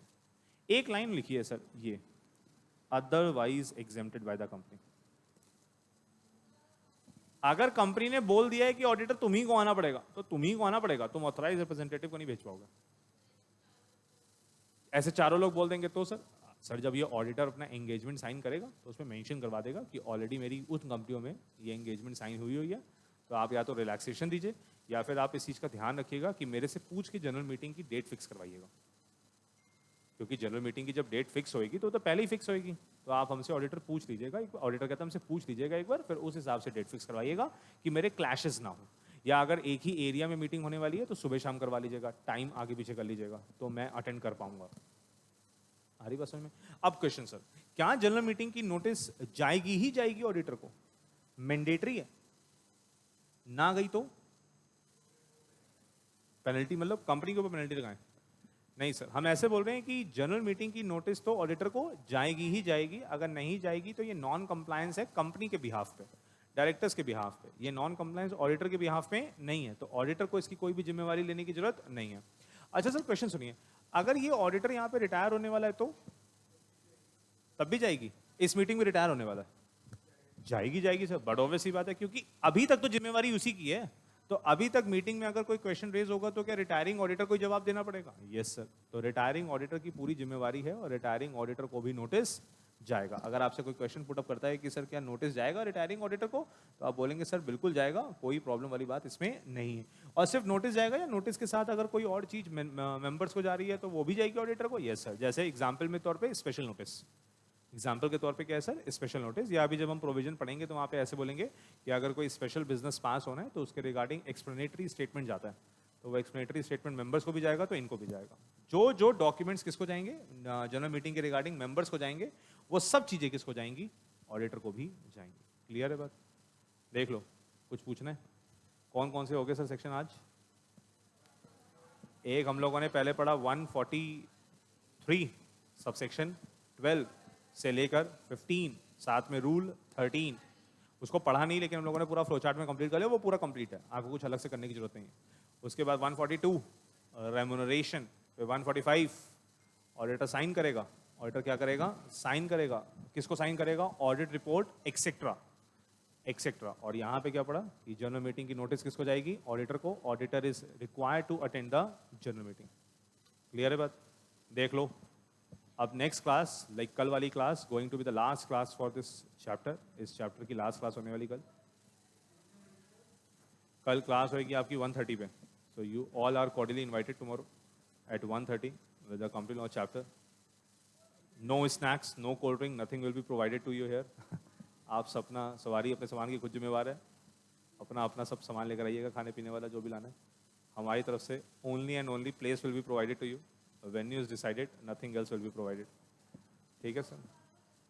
हाँ, जिनके बोथ ग्रुप्स हैं उनको तो 10 बजे आना है। कौन कह रहा है? नैन्सी चोपड़ा की नैन्सी चमोली? हाँ बोलो, आना बहुत जरूरी है, इट्स वेरी मच रिक्वायर्ड। हाँ चलिए ठीक है, फिर नेक्स्ट क्लास में मिलते हैं। Till then goodbye, bye bye.